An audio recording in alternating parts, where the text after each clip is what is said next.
Ô, ministro Ramos, por favor, vamos prestar atenção. Muito obrigado. Você gostou? Está ótimo. Senhores, bom dia. Essa reunião é de solicitação minha ao presidente da República, porque nós iríamos apresentar isso à imprensa, que não foi apresentado, e começaram uma série de especulações sobre esse plano de retomada. Então, eu solicitei ao presidente uma reunião com os ministros, porque o plano não vai ter efeito se todos os senhores não nos ajudarem, cada um na sua área, claro. Tá? Na hora que nós precisarmos das pessoas para a coordenação do plano, o Ministério que não colocar uma pessoa realmente que seja envolvida e tenha capacidade para poder coordenar e executar, esse Ministério vai ficar mais fraco e aí o plano todo fica meio capenga. Tá? É uma apresentação de 10 minutos no máximo, mas é somente isso. Eu pediria também aos senhores que a finalidade não é reunião de ministros para nós discutirmos nada, é simplesmente para apresentarmos o plano. Como é que saiu essa ideia? Eu estava conversando com diversos ministros, entre eles Rogério Marinho, o Tarcísio, inclusive o nome do plano, eu roubei do plano do Tarcísio, né? Pedi autorização a ele e roubei. É um plano Marshall brasileiro. Né? E eu comecei a observar que tinha plano do Ministério de Desenvolvimento Regional, que a economia tem plano, que a saúde tem plano, e não estava havendo uma coordenação, uma sinergia. Então esse foi o motivo dessa reunião aqui. Eu vou procurar ser bem breve o objetivo. Por favor, passa para mim. Muito bom. Passou tudo, acabou. Então vamos acabar. Você está no fim, está errado, cara. Passa tudo, muito bem. Os senhores podem observar o seguinte. Eu comecei com o presidente. O problema, nós estamos invertendo a questão de uma lógica de raciocínio. Nós temos um problema, né? Nós temos esse problema, temos que ver quais são as consequências negativas desse problema. Todo mundo sabia, sanitárias e econômicas. Ninguém tem dúvida, com reflexo em todos os ministérios. Mas o foco não é na solução do problema. O foco hoje, de uma maneira geral, é quem é o culpado. Tá? E nós queremos recolocar, vamos dizer assim, readequar isso aí para como o governo deve reagir a esse problema para achar uma solução para as duas consequências negativas que ocorrem. Próximo. Então, é um programa. O programa se chama Pro Brasil. Tá? Dou crédito ao azar do Tarcísio por ele ter conversado comigo. Eu gostei e roubei. Né? Pro Brasil é um programa para integrar, aprimorar ações estratégicas. Os senhores vão ver que o foco, ele não é de governo, ele é de Estado. Eu estou tentando fazer uma projeção de 10 anos. Tá? Eu estou tentando, não, nós vamos ter que fazer isso. Para a retomada do crescimento socioeconômico em resposta aos impactos relacionados ao coronavírus. Tá? Pode passar. As dimensões do programa são essas aí. Tá? Ele pega um modelo de governança, ele busca melhoria da produtividade, investimentos estruturantes e ações estratégicas do setor público. Vai. O programa se divide em duas etapas, ou duas partes. O Pro Brasil, deixa eu ver aqui que eu não estou conseguindo enxergar, Ordem, e o Pro Brasil Progresso. Tá? O Pro Brasil Ordem, que você não imprimiu para mim, que eu agradeço, não, botou na página errada. Ele pega um arcabouço normativo, ele trata, essas são as medidas estruturantes dele. Vai ter que ter um arcabouço normativo, investimentos privados, segurança jurídica, jurídica e produtividade, melhoria no ambiente de negócios e mitigação dos impactos socioeconômicos. Na parte de investimento, ele foca em obras públicas, parcerias do setor privado. Esse programa também ele tem um foco na redução das desigualdades regionais. Tá? tem um foco na redução das desigualdades regionais. O Cid está com o dedo errado aí. E só um segundo, por favor. Pode passar, por favor, Cid. Qual é a abrangência do programa? Os senhores podem observar que ele tem uma parte de infraestrutura, ele tem ações viabilizadoras e tem ações de apoio na lateral. Como é que é o nome mesmo? Facilitadoras. Então, observe, na infraestrutura, com foco particularmente nessas obras que estão paralisadas, esses investimentos que nós estamos perdendo, que estão paralisados. Ele pega infraestrutura de transporte e logística, desenvolvimento regional e cidades, pega energia, mineração, telecomunicações. No desenvolvimento produtivo, ele foca na indústria, agronegócio, serviços e turismo. Nas laterais, os senhores têm a parte de cidadania, capacitação, saúde, defesa, inteligência e segurança. Tem também cadeias digitais, indústria criativa e ciência. E nas viabilizadoras, que são transversais em toda a parte do programa, nós temos finanças e tributação, legislação e controle, meio ambiente e a parte institucional e internacional. Qual é o nosso time frame que nós estamos pensando aí? A estruturação do programa. Eu preciso que os senhores, nós vamos fazer uma reunião, como os senhores podem ver. É a primeira reunião do grupo de trabalho, tá? Com todos os ministérios envolvidos. Na sexta-feira agora, tá? Os senhores vão receber o horário. E aí nós teremos de maio a julho a estruturação do programa. De agosto a setembro, o detalhamento do projeto. A partir de outubro, implantação em larga escala, tendo um foco prioritário naquelas ações que têm uma resposta mais imediata. Porque o brasileiro é o seguinte, na hora que nós lançarmos o programa, eles vão começar a cobrar resultado. Tá? Então eu tenho que ter alguma resposta para o público. E a efetividade dos processos e monitoramento, na realidade não está no final, ele está durante todo o processo. Tá? Passa mais um, Cid. Volta. Aí. O horizonte do programa, se os senhores observarem, nós estamos pensando no horizonte, né, até 2020, na verdade até 2030. Tá? Mas uma primeira fase dele, ele é faseado até o final desse primeiro governo, mas com um planejamento que prossiga nisso aí. Esse é o foco do que o trabalho que os grupos vão ter que apresentar. Ok? Pode passar a última, por favor.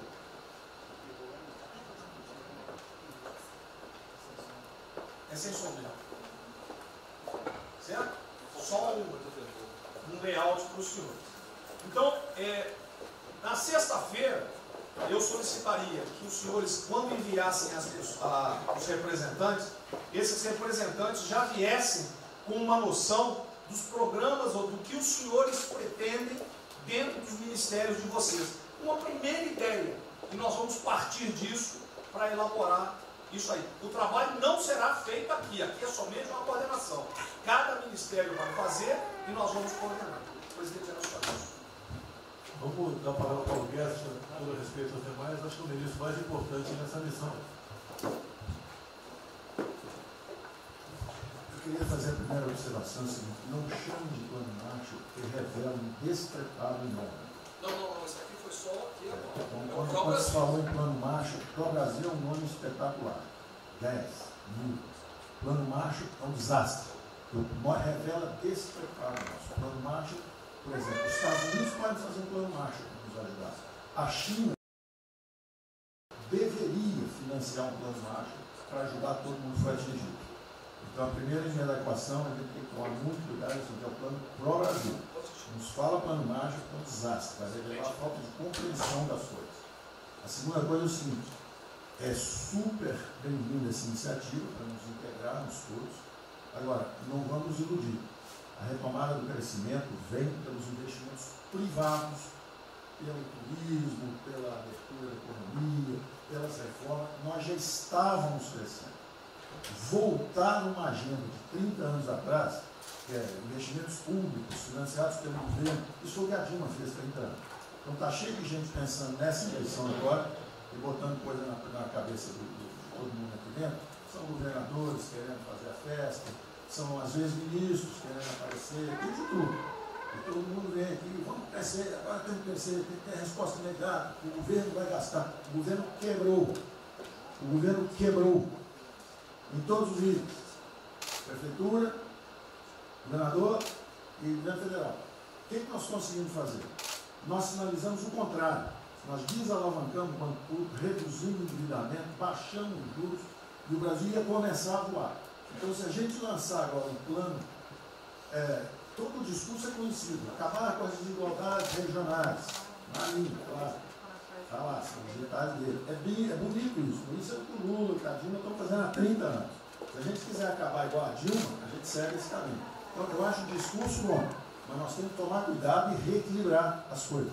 Não pode o ministro, para querer ter um papel preponderante esse ano, destruir a candidatura do presidente, que vai ser reeleito se nós seguirmos o plano das reformas dos documentos originários. Então, eu tenho que dar esse recado, uma vontade de discussão, nós vamos ajudar tudo, mas nós não podemos nos iludir. O caminho desenvolvimentista foi seguido. O Brasil quebrou por isso. O Brasil estagnou. A economia foi corrompida, a política foi corrompida. A economia estagnou através do excesso de gastos públicos. Então, achar agora que você pode se levantar pelo suspensório, como é que o governo quebrado vai investir, vai fazer grandes investimentos públicos?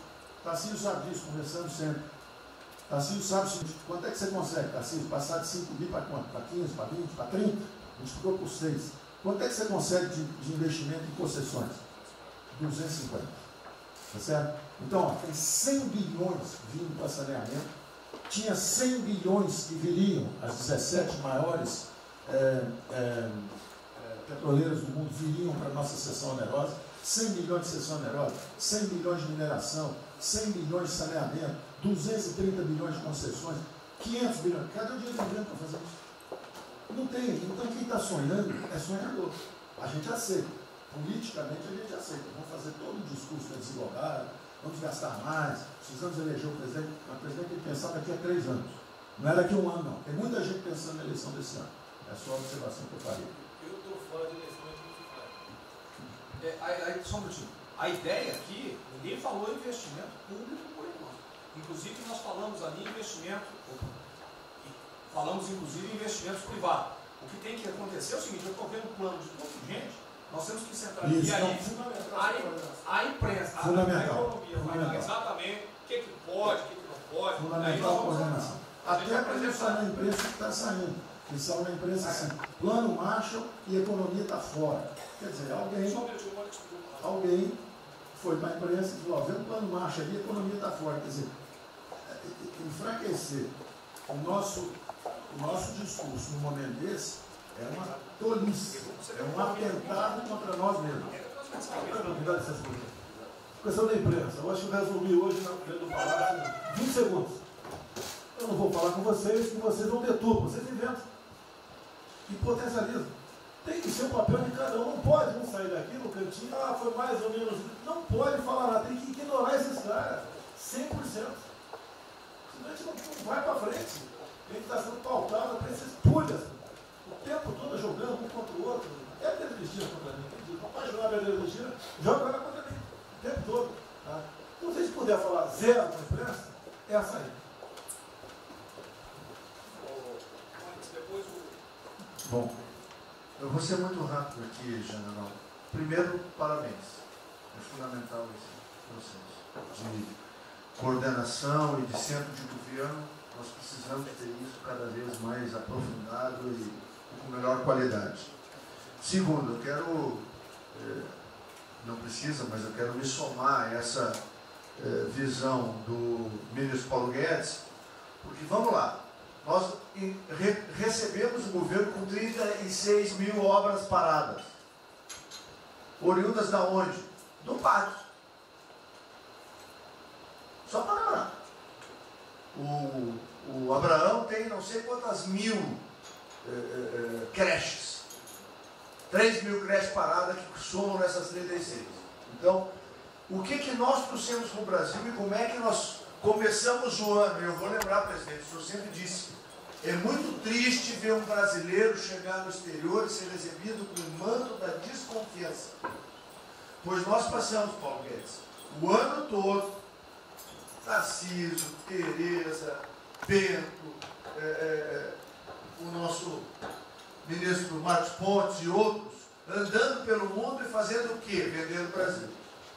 Terminamos o ano, lembra do número, 482 bilhões de investimentos para os próximos 20 anos. Uma boa parte, mineração, petróleo, por aí vai. Recebemos 90 bilhões de bônus de outorga. Nós temos 10 bilhões de dólares do governo da Arábia Saudita que precisa definir onde é que vai votar. Mas o príncipe autorizou. São 50 bilhões de reais. A dinheiro de hoje. Então, eu tenho convicção de que nós temos que continuar fazendo o que a gente vinha fazendo. Ou seja, aprofundando a participação da sociedade.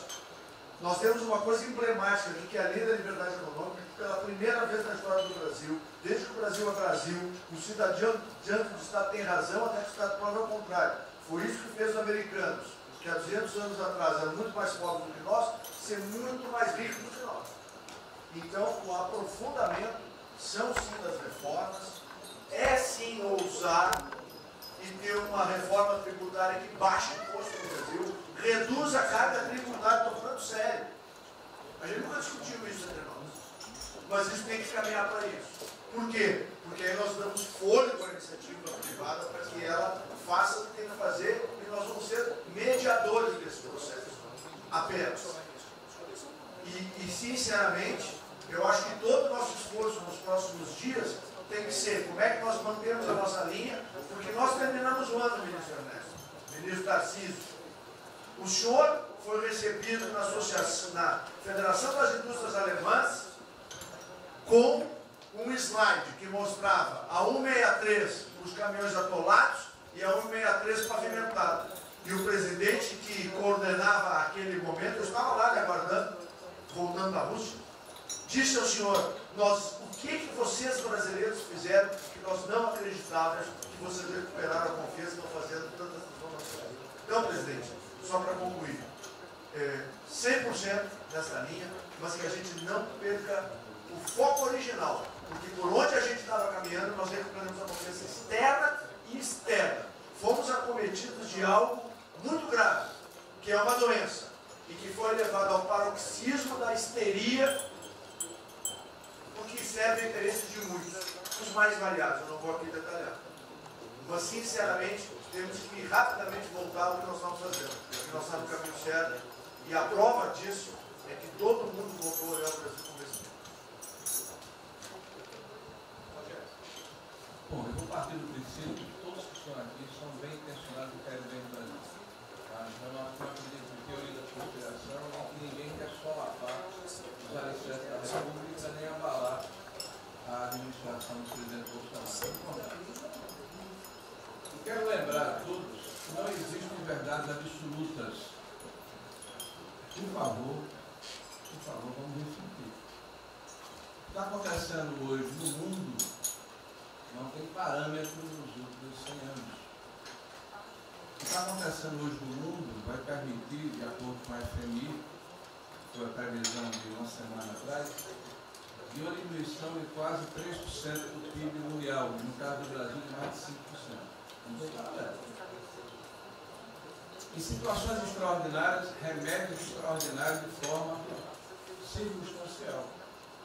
Isso não significa que nós tenhamos a necessidade de implantarmos uma política permanente. O ministro Braga Neto, na sua apresentação, ele estabelece, inclusive, um limite temporal e deixa claro que é uma política de Estado. O que eu peço é que nós tenhamos aqui as mentes abertas e que os dogmas, quaisquer que sejam eles, sejam colocados de lado nesse momento. Porque os governos do mundo, certamente, têm a capacidade de entender o que está se passando. Eu tenho visto governos extremamente liberais preparando programas de reconstrução levando em consideração a necessidade de que o Estado Nacional passa a ter um papel diferente como tomador de risco nesse momento em que há uma queda abrupta da liquidez. O ministro Onyx fala com muita propriedade da Arábia Saudita dos 10 bilhões de dólares. É bom lembrar, está aqui o ministro Bento, que está se pagando para se retirar petróleo do mundo. Os países vão utilizar suas respectivas liquidez para resolver os seus problemas de infraestrutura e de retomada das suas economias. Nós temos que ter segurança jurídica, senhor presidente, respeito a contratos, senhor presidente, capacidade de alavancar recursos privados com a inversão de recursos públicos, sim. É bom lembrar que eu tenho ouvido falar, não sei se é verdade, depois vai colocar na ponta do lápis, que a gente pode chegar a 600 bilhões de reais esse ano de ajuda a empresas e a pessoas físicas. Recursos do governo federal, fruto de endividamento do governo, desse governo, que vai terminar o ano com déficits 4, 5, 6 vezes maior do que estava precificado no início do ano. Caiu um meteoro sobre as nossas cabeças.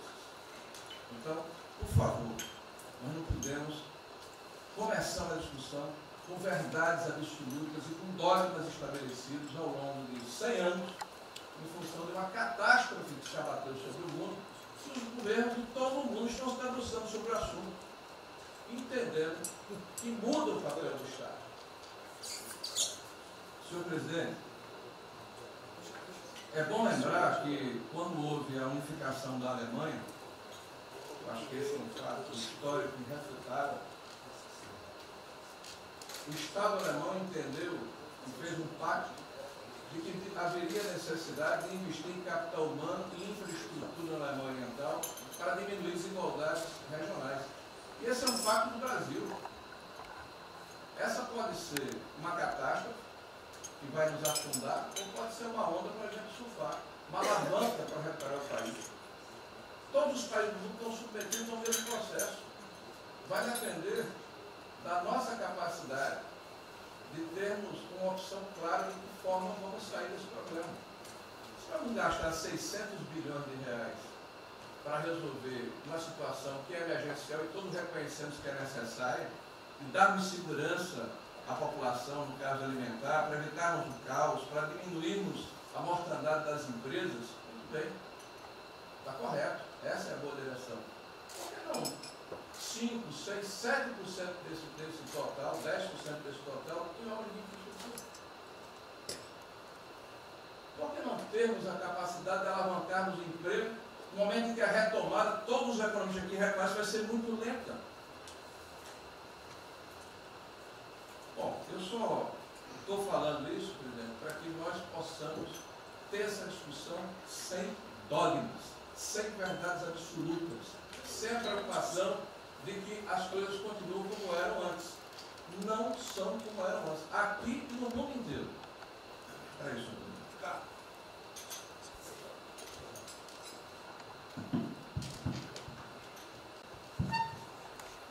Presidente, estava assistindo atentamente a apresentação do colega Wilson Braga Neto.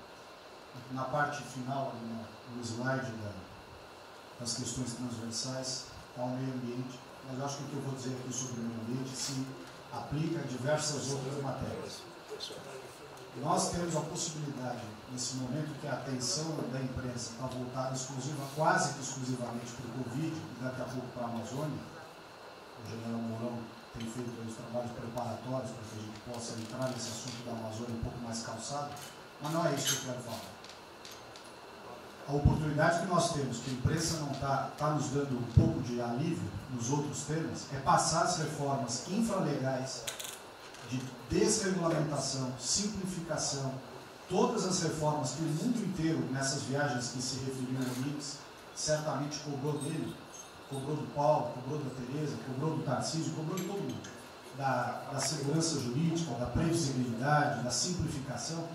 Essa grande parte dessa matéria, ela se dá em portarias e normas dos ministérios que aqui estão, inclusive o de meio ambiente, e que são muito difíceis, e nesse aspecto acho que o meio ambiente é o mais difícil de passar qualquer mudança infralegal em termos de instrução normativa e portaria, porque tudo que a gente faz é pau no judiciário, no dia seguinte.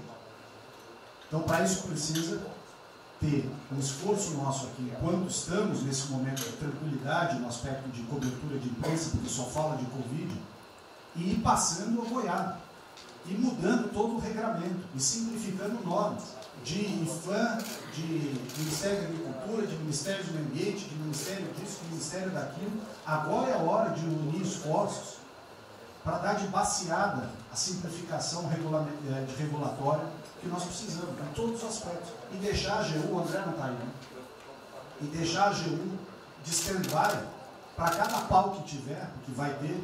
Essa semana mesmo nós assinamos uma medida a pedido do Ministério da Agricultura, que foi a simplificação da lei da Mata Atlântica para usar o Código Florestal. Hoje já está nos jornais dizendo que vão entrar com ações judiciais e ação civil pública no Brasil inteiro contra a medida. Então, para isso, nós temos que estar com a artilharia da AGU preparada para cada linha que a gente avança. Mas tem uma lista enorme em todos os ministérios que têm papel regulatório aqui para simplificar. Não precisamos de Congresso. E coisa que precisa de Congresso também, nesse fuso que está aí, nós não vamos conseguir aprovar. Agora tem um monte de coisa que é só parecer, caneta. Parecer, caneta. Sem parecer também não tem caneta. E dar canetada sem parecer é cana.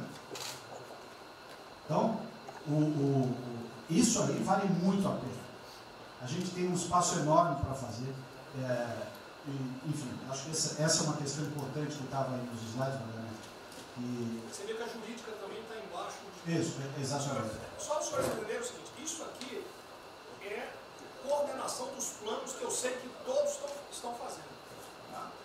Coordenação. O que vai ser possível executar ou não, vão entrar naquelas nas limitações que nós temos, e o que tiver conflito será levado à decisão do presidente. Mas nós temos que andar com isso rápido, porque a queda do desemprego, o país está sem esperança, nós temos que fazer isso andar. O pessoal da iniciativa privada está nos procurando, a gente tem que dar um rumo nisso aí. Bom, a ideia é essa. Me ligou agora de manhã o Eduardo Gouveia Vieira, da Firjan. Ele quer fazer uma videoconferência onde mais de 300 empresários do Rio, que é um pouquinho abaixo do potencial de São Paulo, para hipotecar solidariedade. A ideia que nós temos de reabrir o comércio. A desgraça que vem pela frente, eu acho que o Paulo Guedes está até legal, o Paulo Guedes, não sou economista não. Vai ser uma porrada muito longa, você pode imaginar. Não só apenas nos informais. Eu acho que bateu a 10 milhões de carteiras assinadas por saco, e os governos estaduais não tem como pagar salário dos caras. Não tem. Maio, metade do estado não tem mais como pagar salário mais.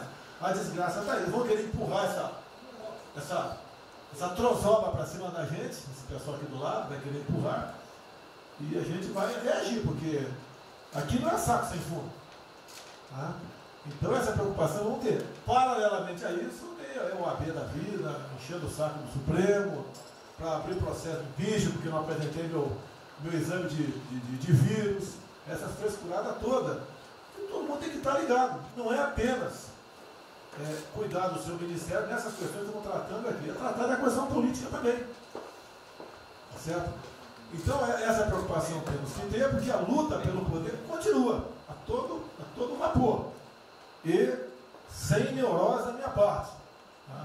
O campo fértil para aparecer umas porcaria aí, né? Levantando aquela bandeira do povo ao meu lado, não custa nada. E o terreno fértil é isso: desemprego, caos, miséria, desordem social e outras coisas mais. Então essa preocupação todos devem ter. Né? Não é, tá bom, o Ministério fatura, deu merda no colo do presidente. Não pode ser assim. Hoje eu vi o Magno Malta me defendendo. O Magno Malta, desculpa aí, foi tratado lá atrás para ser vice. Depois ele resolveu não ser, tudo bem. Depois foi tratado para ser ministro, tudo bem. Agora, politicamente, ele nunca me deu uma alfinetada e sempre está defendendo os problemas que ele tem. Então, não é o ministro ir de peito aberto entrar no covil dos leões. Mas não pode. Né? Por exemplo, quando se fala em possível impeachment, ação no Supremo, baseado em filigranas, eu vou em qualquer lugar no território nacional. Ponto final. O dia que for proibido de ir para qualquer lugar do Brasil, pelo Supremo acabou o mandato. E espero que eles não decidam, ou ele, né, monocraticamente, querer tomar certas medidas, que daí nós vamos ter uma crise política de verdade. E eu não vou meter o rabo dentro da perna. Zero. Certo? Porque se eu errar, se achar um dia ligação minha com o empreiteiro, dinheiro na conta nas ruas, porrada, sem problema nenhum. Vai para o impeachment e vai embora. Agora, com frescura, com babaquice, não. Até em cima do que eu falei, em frente ao Forte Apache. Eu sou o chefe supremo das Forças Armadas. Ponto final. O pessoal estava lá, eu fui lá, dia do Exército. E falei algo que eu acho que não tem nada demais. Mas a repercussão é enorme. Oh, AI-5. Cadê o AI-5? Acabou, o AI-5 não existe adicional no Brasil mais. É uma besteira. Artigo 142. Não, pessoal que não sabe interpretar a função. Agora, em cima disso, fazer uma onda. Vamos ouvir deputados, empresários, seja o que for. Agora, quando a Câmara fala lá dentro, uma homenagem a Che Guevara, a Mao Tse Tung e tudo mais, não tem problema nenhum. Quando o Partido Comunista do Brasil faz suas convenções e do lado lá, Fidel Castro, então não tem problema nenhum. Quando um coitado levanta uma placa de AI-5, eu estou me lixando para aquilo, não existe AI-5. Não existe. Artigo 42. Nós queremos cumprir o artigo 42, todo mundo quer cumprir o artigo 42. E haver necessidade, qualquer dos poderes pode, né, pedir às Forças Armadas, né, que intervenham para restabelecer a ordem no Brasil, naquele local, sem problema nenhum. Agora, todos, né, têm que se preocupar com a questão política e aquele direito tira a cabeça da toca, porra. Não é só ficar dentro da toca o tempo todo, não. Estou bem, estou cuidando da minha imagem, a minha imagem está aqui, eu sou bonitinho, e o requisito todo, não, tem que fazer a sua parte. Então é isso que eu tento falar com você, que depois de um certo momento, onde chegar a cabeça dessas pessoas, fica difícil voltar atrás. Daí que é uma crise, é uma crise. Não tenho amor por esse mandato, para a cadeira de presidente. Zero. Não vou provocar ninguém. E assim como a defesa faz uma nota muito boa, dizendo que vai cumprir a Constituição, a liberdade, 10, né, e não aceita golpe, 10, também não aceita o contra-golpe dos caras, porra. Vai deixar alguns malucos aí, que sabe quem são, ficar aí naquela fervura de o presidente é irresponsável, ele é maluco, ele é genocida. Não é assim. O que vale para um lado, vale para o outro. O que não vale para um lado, não vale para o outro. Essa é a nossa preocupação que devemos ter. Por isso que está aqui o pró-Brasil, mas também com a questão política. Se nós começarmos a falar com propriedade, e tem muita gente que fala muito melhor do que eu, e tem um conhecimento muito melhor do que eu, tem que falar, discretamente, mas tem que falar, para não deixar subir a temperatura, que é só porrada o tempo todo em cima de mim. E vou continuar indo em qualquer lugar do Brasil, ponto final, não é problema meu. Tá certo? Se eu não tivesse direitinho de vir, prefeitinho lá no fim do mundo, um jaguapoca do prefeito, manda prender. Tem que a justiça se posicionar sobre isso, porra. Tem que se posicionar sobre isso abertamente. Não admitimos prisão por parte do prefeito no decreto. Tem que falar, não é ficar quieto. E quem direito aqui, todos têm que falar isso aí, não é só a justiça. Todos têm que falar. Não é ficar, toca o barco não e vamos em frente. Tá? Então é isso que eu apelo a vocês, pô. Essa preocupação, acordem para a política e se exponham. Afinal de contas, o governo não só. E se eu cair, cai todo mundo. Agora, se vai cair um dia, vamos cair lutando, uma bandeira justa, não por uma babaquice de exame antivírus, pô. Pelo amor de Deus, pô. Tá? Eu até já bem claro, de uns 8 anos para cá, quando pedia para mais manipulação um remédio qualquer, eu falava com o médico, bota um nome de fantasia, porque se for o meu nome para lá, como era sempre um cara manjado, né, tem 3, 4 que vão manipular lá o medicamento, pode me envenenar, pô. E assim é a mesma coisa a questão do vírus, entre outros. De acordo com o interesse, o cara dá negativo, ou dá positivo, depois que deu, vai para a contraprova, vai dar problema. E nós sabemos, tá certo, que nós temos um compromisso com a verdade. Eu jamais mentiria se não tivesse realmente um exame negativo. Jamais eu mentia negativo, deu positivo, vice-versa. Jamais. A verdade é acima de tudo. Então é um apelo que eu faço a todos que se preocupem com política para não ser surpreendido. Eu não vou esperar o barco começar a afundar para tirar água. Estou tirando água e vou continuar tirando água de todos os ministérios. Tocante a isso. A pessoa tem que entender. Se não quer entender, paciência, pô. E eu tenho o poder e vou interferir em todos os ministérios, sem exceção. Nos bancos eu falo com o Paulo Guedes, se tiver que interferir. Nunca tive problema, zero problema com o Paulo Guedes. Agora, os demais, vou. Eu não posso ser surpreendido com notícias. Eu tenho a PF que não me dá informações. Eu tenho as inteligências das Forças Armadas que não têm informações. A BIM tem seus problemas. Tem algumas informações. Só não tenho mais porque está faltando, realmente, temos problemas. Aparelhamento, etc. Mas a gente não pode ver essa informação. Quem é que nunca ficou atrás da porta ouvindo que seu filho ou sua filha está comentando? Tem que ver, depois que ela engravida, não adianta falar com ela mais. Tem que ver antes. Depois que o moleque encheu os conos de droga, não adianta mais falar com ele, já era. A informação é assim. Eu estava vendo, estudando fim de semana aqui, como é que o serviço chinês secreto trabalha nos Estados Unidos. Qual a preocupação nossa aqui? É simples o negócio. Ah, não deve falar publicamente. Deve falar como? Está todo mundo vendo o que está acontecendo?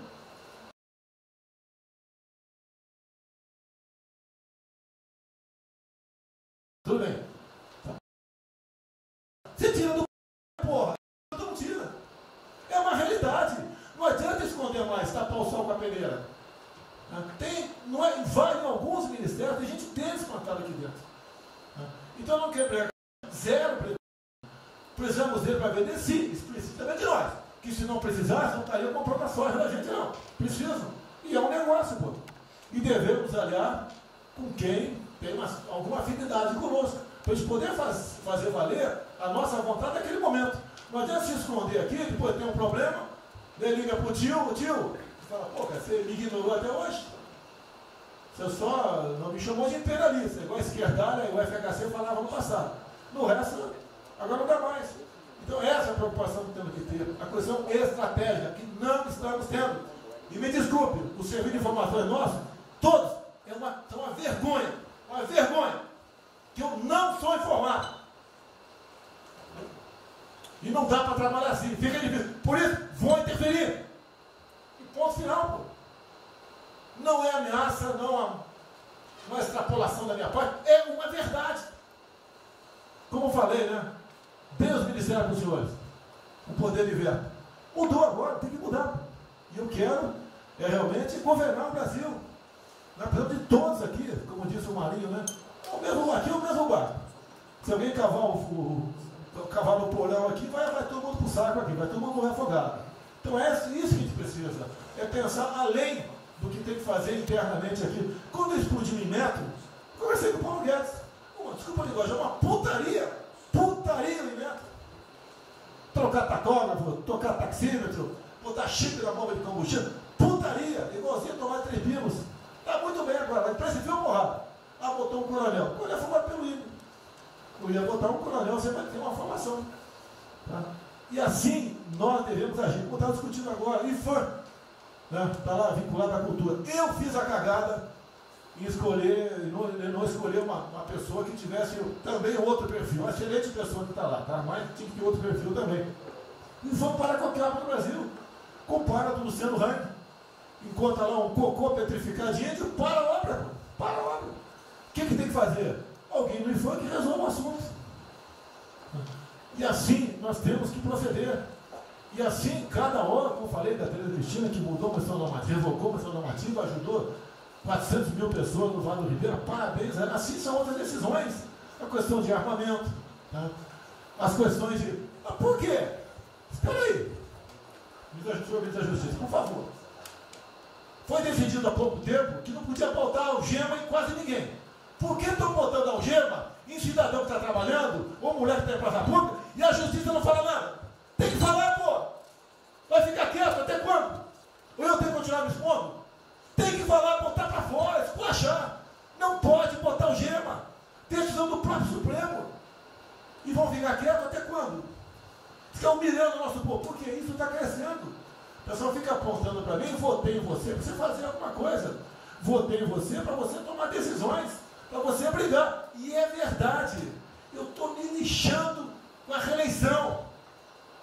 Eu quero mais que alguém seja eleito, se eu vier candidato, tá? Eu quero ter paz no Brasil, mais nada.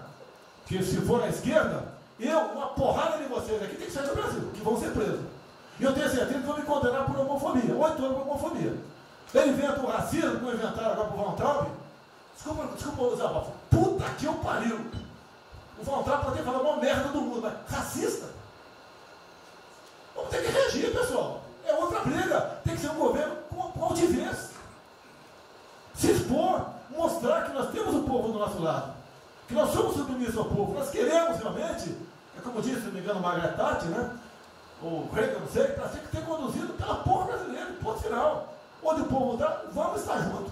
Eu não convidei ninguém para ir para frente do Forte Apache. Ninguém, zero. Estava na casa do meu filho, fiquei sabendo, vou para lá. A empresa está falando agora que não sei, 2 ministros militares aí não aceitaram meu convite. O dia que ou eu convido o ministro para o churrasco em casa, eu pago a missão. Eu pago a missão. A missão for absurda, o ministro falou, tchau, tô fora. Tá certo? Ou vai e fica puto, mas vai, pô. E jamais eu vou pagar uma missão escrota para quem quer que seja. Nem no quartel fazer isso com recruta, nem no quartel. Tá certo? Quem tirar o nosso convívio aqui, que é muito bom, partir para essa linha. Não estamos em desespero, nós estamos bem. Não somos acusados de desvio, de corrupção, nada, nada, zero. Temos problema pela frente. Vamos tentar solucionar. Eu tenho conversado com vários ministros. E vamos solucionar. Porque o destino do Brasil está na mão desse grupo privilegiado que está aqui. E eu não seria nada sem vocês. Vocês não seriam ministros sem eu. Duvido. Dificilmente eu tinha sido ministro se tivesse uma data aqui. Eu duvido. Podia aceitar por alguns dias, né? Depois ver a sacanagem que ia ser. Não ia ser diferente do que foi os 2 anos anteriores do PT. Né? Ia pedir para sair. Então, um apelo para vocês. Todo mundo se preocupa com o futuro do Brasil, com a questão política. Criticar um ato de uma pessoa ou outra não é criticar o Congresso ou de criticar o Supremo Tribunal Federal. Quem não ficou revoltado, o Moro ficou revoltado com a liberdade desse pessoal. Por causa de vírus, botou esse estuprador para fora. Imagine ter estuprado uma filha nossa, um filho da puta desse posto de liberdade. Nós temos que colocar no lugar dessas pessoas, desse pai que tinha sido estuprado, aí o vagabundo foi posto na rua. Com a decisão, foda-se quem seja, tem que jogar pesado em cima disso. Não é um desabafo, pessoal, é uma realidade. O nosso barco está indo, mas não sabemos ainda, no momento, dado o último caso, vírus, para onde é nosso barco. Pode estar em direção ao iceberg. A gente vai para o fundo.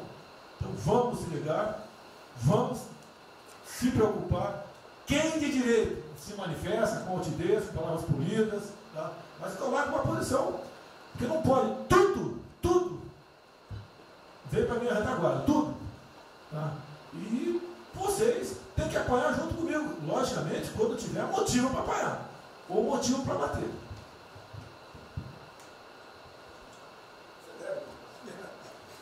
Não, eu já caí.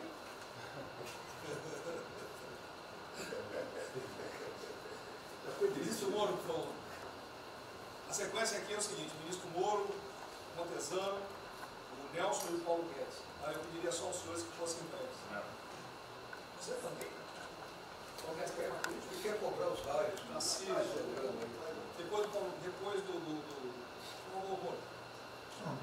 bem, a primeira questão do plano ali que foi apresentado, fica aqui o registro do meu elogio, certo que ele tem que ser preenchido aí nos detalhes, existem as questões econômicas a ser resolvidas lá pelo Ministério da Economia, a ser trabalhado também com as outras áreas econômicas. Só faria uma sugestão aqui, ministro, se pudesse colocar desde logo, em algum momento desse plano, alguma referência importante também à segurança pública e a controle da corrupção. Foram 2 temas centrais, né, nas últimas eleições, e são 2 temas que, embora, claro que o plano vai ficar sujeito aí ao detalhamento necessário, mas acho que é importante ter uma referência inicial para não parecer que nós estamos descurando desses aspectos específicos. Nós não entramos em detalhes, porque isso aqui, o senhor viu que todos os ministérios praticamente responderam, isso aí para mim viria no detalhamento do ministério, mas eu acho que politicamente cabe. Não, sim. Não, eu entendo que cabe no detalhamento, mas acho que uma referência né, seria interessante. Tem que apontar também que foi uma vitória do governo, do presidente. No ano passado houve uma queda expressiva desses principais indicadores criminais. Isso, embora seja mais vinculado com a questão da vida e segurança das pessoas, também é um fator importante para o investimento econômico, para também melhorar o ambiente econômico. E o controle da corrupção também é pressuposto. Então, eu faria exclusivamente essa sugestão específica. Muito obrigado. Já está anotado. Lucas, não. Ministro, primeiramente, parabéns. Acho que é um momento oportuno para a gente começar a falar. Do dia seguinte. O próprio ministro Guedes, nas discussões que temos tido nas últimas semanas, tem nos orientado. O BNDES foca na reconstrução, foca no dia seguinte, porque a crise de saúde vai demorar alguns meses e a reconstrução muito mais meses do que isso. Então é muito oportuno a gente já começar a discutir isso. Segundo, aqui eu subscrevo as palavras do ministro Salles. O que a gente tem observado nos projetos e concessões, etc., uma parte crítica, essa legislação para o funcionamento da máquina pública. É um momento muito oportuno para a gente aproveitar isso. Isso faz uma baita diferença no preço de um projeto, na velocidade, faz muita diferença. Então, eu subscrevo aqui as palavras do ministro Salles. E, por último, ministro, quando eu assumi o banco em julho, o banco estava montado como uma fábrica de empréstimo. O banco, durante 15 anos, foi uma fábrica de empréstimo. De julho até hoje, a gente fez uma reestruturação completa no banco, montando o que eu acredito hoje ser já o maior banco de investimento do Brasil em pessoas, e um banco de investimento de serviços focado em planejamentos econômicos setoriais e estruturação de projetos. Tá? O banco já está atuando dessa forma. Temos um vasto conhecimento setorial, um vasto conhecimento de planejamento, já está rodando a contento. E esse BNDES de hoje se parece muito mais com o BNDES de 20 anos atrás, que era o BNDES que planejava e estruturava esses projetos no Brasil. Então, eu queria colocar aqui à sua disposição, que nos use, estamos a serviço. Então, o que o senhor achar adequado, razoável, tanto no fornecimento de informações, mas como também nesse planejamento, na coordenação, temos já um modo operante, uma estrutura que é plug and play. Se o senhor quiser usar, já está pronta para rodar para esse tipo de mapeamento e estruturação de projeto. Então, por favor, sinta-se bem à vontade de nos usar integralmente aqui na coordenação desse projeto, caso o senhor entenda adequado. Tá? Tiago. Nelson. Bom, estou chegando aqui, então é importante que eu coloque para você como é que a gente vai trabalhar. A saúde é fundamental, porque enquanto a gente não mostrar para a sociedade que a gente tem o controle da doença, da saída dela, qualquer tentativa econômica vai ser ruim, porque o medo vai impedir que você trate a economia como uma prioridade. Então, controlar a doença hoje é fundamental. E controlar a doença não significa que a gente vai curar a doença em uma semana, mas que a gente não é um barco à deriva e que a gente tem uma estratégia para trabalhar essa doença. Então, são três coisas que a gente vai trabalhar. Primeiro, a informação, para entender o que é a doença, qual é a evolução dela, como é que está a infraestrutura para cuidar da doença. Porque um dos grandes problemas que a gente tem hoje, se a gente olhar o Brasil hoje, ele é um dos melhores países em número em relação à mortalidade. O que assusta é você ver que o hospital não consegue atender, a gente no frigorífico, a gente está abrindo cofre em algum lugar para enterrar, e isso traz medo. E o medo impede que qualquer outra atividade tenha sucesso. Porque enquanto isso não for sanado, o restante vai ter muito pouca chance de ser comprado pela sociedade. A segunda coisa é estruturar a operação de cuidado. Então a gente vai investir em logística, vai investir na parte de compra e tentar melhorar o processo. Por quê? Porque se eu tiver os hospitais funcionando, eu vou ter os pacientes tratados, eu não tenho a sensação da crise, o medo melhora e o restante pode entrar. E a terceira coisa é a gente deixar claro um programa de saída do isolamento e do distanciamento. Não é que vai sair amanhã, mas a gente tem que ter um planejamento. Porque aí a gente realmente mostra que a situação está na nossa mão. Pode ser que demore um pouco, mas a gente está controlando esse processo, que a gente não está sendo um barco à deriva. Então, basicamente, eu queria falar para vocês, essa é a forma como a gente vai tratar, e a gente vai estar interagindo com todos os ministérios que forem necessários, para que isso aconteça da forma mais rápida possível. Basicamente é isso, é um prazer estar aqui com vocês. onde eu liguei para o diretor-geral da Polícia Rodoviária Federal. Chegou ao meu conhecimento uma nota que era dele sobre o passamento de um patrulheiro. E ele enfatizou que era por 2019. Eu liguei para ele, por favor. O que mais? Ele era obeso, era isso, tinha comorbidades. Mas ali na nota dele só saiu Covid-19. Então vamos alertar aquele direito do respectivo ministério, pode botar Covid-19, mas bota também, fibrose, um montão de coisa. Não pensa nesse negócio, tem um montão de coisa lá. Para exatamente não levar um medo à população. E que olha, morreu um sargento do exército, por exemplo. A princípio é um cara que está bem de saúde. Né? Um policial federal, né? Seja o que for. E isso daí não pode acontecer. Então, pede esse cuidado dos colegas, tá?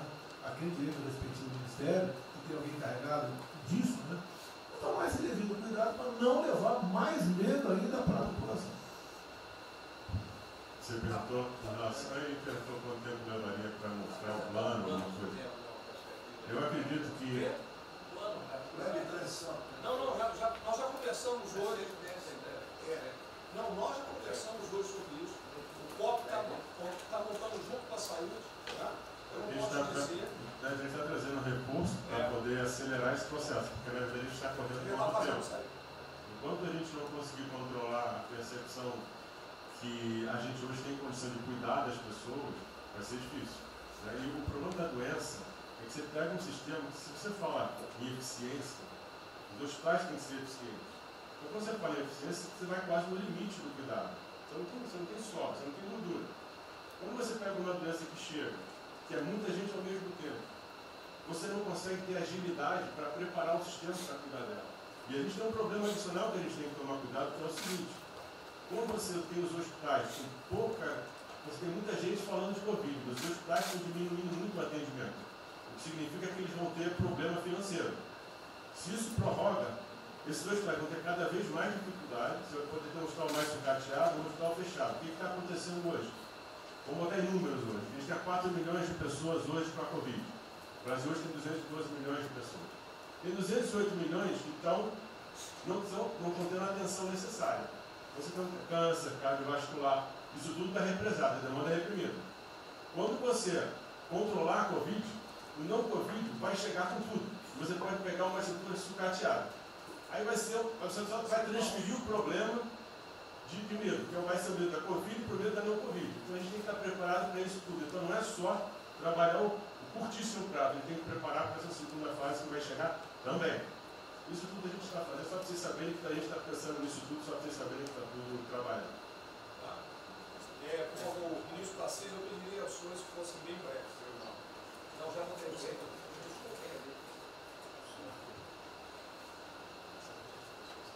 Só para louvar a iniciativa, acho que é importante essa coordenação da Casa Civil. Tenho certeza que é o que a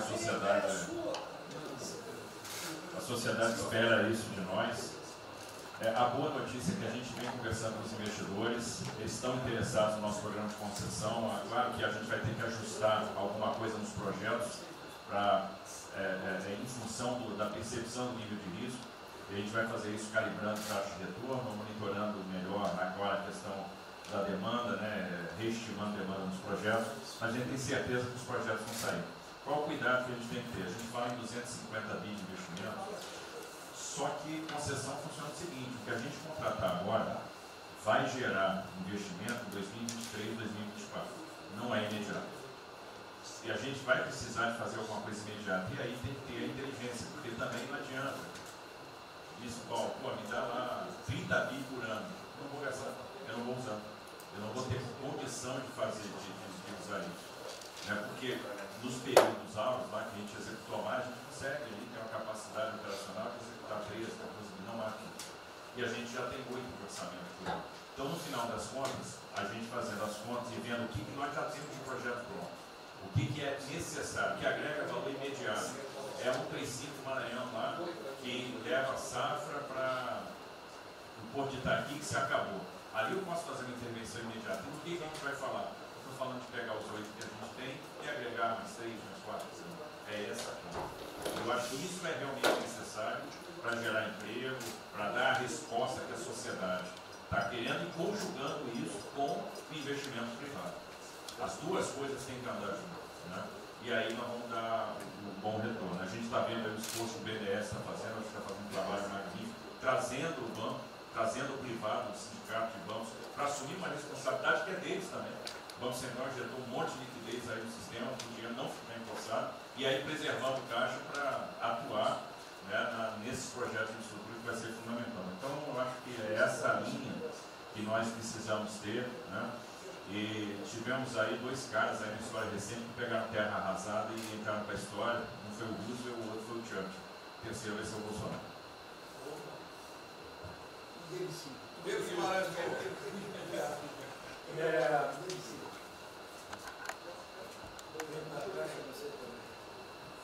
peço aos senhores que sejam breves.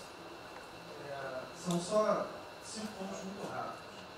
Primeiro, presidente, o maior programa da história do mundo de inclusão social, digital, que nós estamos fazendo nesse governo, pessoas que tomavam dinheiro a 25% ao mês. Quer dizer, todos os ladrões lá, PT, PMDB, PSDB, aquela ladroagem toda, 25% ao mês. E ninguém se indigna. Esse governo se indignou, o governo dos liberais. Então, assim, acho que a gente está com problemas narrativos. Hoje de manhã, por exemplo, o pessoal da Band queria dinheiro. O ponto é o seguinte, vai ou não vai dar dinheiro para Bandeirantes? Ah, não vai dar dinheiro para Bandeirantes? Passei meia hora levando porrada, mas repliquei. E falei, olha, vocês estão em casa? Eu tenho 30 mil funcionários na rua. Não tem esse negócio, essa frescurada de home office. Eu já visitei 15 agências. E você em casa? Aí o pessoal ficou um pouco mais calmo. Quer dizer, eu posso ter 30 mil brasileiros nas agências lá. Sabe quantas pessoas a Caixa está pagando hoje? 7 milhões de pessoas. E todo mundo home office. Que porcaria é essa? Desculpa o meu ponto, presidente. Quando o senhor falou, eu vou me emocionar. O Luiz Lima, que nadou com meu pai, foi atleta olímpico, teve a esposa e a filha de 14 anos presa ontem, no Camburão. Que porra é essa? Desculpa. Que porra é essa? O cara vai pro Camburão com a filha, que se fosse eu, ia pegar minhas 15 armas e ia dar uma... Eu ia morrer. Porque se a minha filha fosse pro Camburão, eu ia matar ou morrer. Que isso? Estava nadando, é uma atleta olímpica. Se tira a pessoa está nadando com 14 anos. Eu tenho uma filha Maria de 14 anos. Se a minha filha fosse pro Camburão, ou eu matava ou morria. Que isso? E a esposa do Luiz Lima nem usou o fato de ser esposa do deputado federal. Mas assim, foi calado, saiu é calado. aquele governador roubando para a direita, está tudo quanto é lado. Então o governador rouba, aí ele sai prendendo todo mundo e fica tudo isso por isso mesmo. Aí a gente faz o maior programa da história da humanidade de inclusão de pessoas que recebiam 25% ao mês, cobrado. PSDB, PT, PMDB, aquele grupo todo. Na hora de privatizar, todo mundo, com 200 milhões, 300 milhões, tem vice-presidente da Caixa que eu expulsei, dos 120, 105 eu tirei. E se o senhor precisar, obviamente, meu chefe, o ministro Paulo Guedes, ele decide. Não tem problema. Inclusive, porque o que acontece? Se roubar, eu vou ligar para o ministro Moro para prender. Agora, se precisar de um diretoria, não sei o quê, desde que sejam honestos, o ministro Paulo Guedes é que decide, etc. Mas dos 120, eu tirei 105. E na Caixa, não tem solicitagem, até onde eu saiba. Mas, assim, eu acho que a gente está levando muita porrada, presidente. E, de novo, não estou dizendo de ninguém daqui, não, só leva porrada. Agora, tem limite. Desculpa, todo lugar que eu vou, as pessoas normalmente são educadas. Mas a paciência chega no limite, obviamente não dessa maneira, eu acho que tem um ponto. Nós estamos emprestando 154 bilhões de reais, mas só um ponto que eu acho importante. Tarcísio é super meu amigo e ele é muito esperto. Qual que é o grande ponto que a gente tem que evitar? O carro está quebrado. Já estava quebrado antes e quer lançar um lesinho. Então, assim, claramente tem que ajudar, eu concordo. Tanto que nós emprestamos 43 bilhões de reais para o segmento imobiliário. 1,5 milhão de pessoas deixaram de ser demitidas. Agora não é para todo mundo, não. Aquela empresa que já estava quebrada antes, por que a gente vai dar molezinha? Então, este ajuste fino é importante, os bancos têm que fazer. Por quê? Último ponto que eu falo. Já estou sendo processado também, nós dois juntos na cadeia, por causa do auxílio emergencial. Sabe o que tem? Tem gente do TCU dizendo que a gente está ganhando muito e tem gente dizendo que a gente está ganhando pouco. Ferrou. Ou seja, tem gente querendo me prender porque está dizendo que a gente está ganhando muito. E tem gente querendo me prender, que são aqueles caras lá que estavam antes, ganhando pouco. Vão acabar sendo presos, mas o que a gente não vai fazer? Deixar 30, 40, 50 milhões de pessoas passarem fome. Então, é só o meu recado dizendo o seguinte: a Caixa, o Banco de todos os brasileiros. Poxa, a gente está com 30 mil pessoas. Eu passo ligando 45 pessoas na Caixa que tiveram coronavírus. 2 faleceram, um, na verdade, com 70 anos, já estava aposentado, e outro. A pessoa, eu chorei mais do que a pessoa, a mãe. Uma pessoa em 30 mil que estão o dia inteiro. E eu já falei para minha esposa, se tiver qualquer coisa, eu vou tomar 1 litro de hidrocloroquina, aquelas coisas todas. Então, assim, eu acho que a gente está, só o último ponto, numa questão de histeria coletiva. Quer dizer, eu posso ter 30 mil funcionários da Caixa pagando 7 milhões hoje, 2 milhões na segunda, ontem a gente abriu 800 agências, vamos abrir no sábado, no domingo, 2 horas antes. Então, o que a imprensa quer? Que você pague e dane-se os funcionários da Caixa. Mas se morrer 2, Jornal Nacional, presidente Bolsonaro e presidente Pedro, irresponsáveis porque abriram. A gente só vai levar porrada. Agora, realmente, meu ponto é inaceitável, foi a primeira vez que aconteceu. Eu conheço a Milena, Lene, Romine, atleta olímpico. Quer dizer, um atleta olímpico, a esposa atleta olímpica e a filha de 14 anos num camburão. Eu não sei se eles botaram lá atrás ou no meio. E aí você solta o estuprador, então eu acho que realmente tem uma questão. De novo, eu quero só reforçar uma coisa. O ministro Moro, em um dia, resolveu um problema muito importante. Muito obrigado, ministro. O que aconteceu? Os guardas, né, os que ficam dentro da agência, não poderiam, por legislação, estar fora. O que aconteceu? O ministro, em 5 horas, resolveu o problema. Então, nos próximos 90 dias, os atendentes da Caixa Econômica Federal, os guardas, vão poder ir para fora para ajudar a fila. Né? Ou seja, tem uma fila, tem 250 agências e tem 500 pessoas na fila. E aí, com a ajuda do ministro Moro da Polícia Federal, eles emitiram uma portaria. Então, só para finalizar, quero agradecer, ministro. O seu registro aí, até foi fácil de resolver, foi a Polícia Federal que resolveu. Ministro Ernesto, por favor. Volta a pedir que sejam breves. Obrigado. Rapidamente, sobre o plano. A dimensão internacional do plano, evidentemente, é fundamental, já está aqui contemplado. Eu queria mencionar o seguinte: eu acho que é fundamental que essa dimensão internacional não seja simplesmente uma adaptação nossa ao cenário internacional, mas que ela leve em conta a capacidade que o Brasil hoje tem de influir no desenho de um novo cenário internacional. Eu estou cada vez mais convencido que o Brasil tem hoje as condições, tem a oportunidade de se sentar na mesa de 4, 5, 6 países que vão definir a nova ordem mundial. Um dia, na conversa do presidente com o primeiro-ministro da Índia, o indiano disse que vai ser tão diferente o pós-coronavírus, o pré, quanto o pós-segunda guerra, o pré.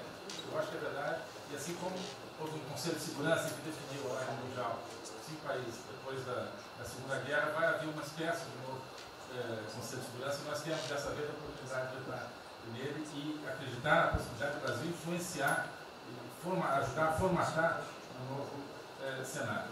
E esse cenário, acho que tem que levar em conta o seguinte: estamos aí revendo os últimos 30 anos de globalização. Vai haver uma nova globalização. O que aconteceu nesses 30 anos? Foi uma globalização cega para o tema dos valores, para o tema da democracia e da liberdade. Foi uma globalização que a gente está vendo agora, criou um modelo onde no centro da economia internacional está um país que não é democrático, que não respeita os direitos humanos, etc. Essa nova globalização acho que não pode ser cega. Tem que ser uma globalização, tem que ser uma estrutura que leve em conta, claro, a dimensão econômica, mas também essa dimensão da liberdade e do valor.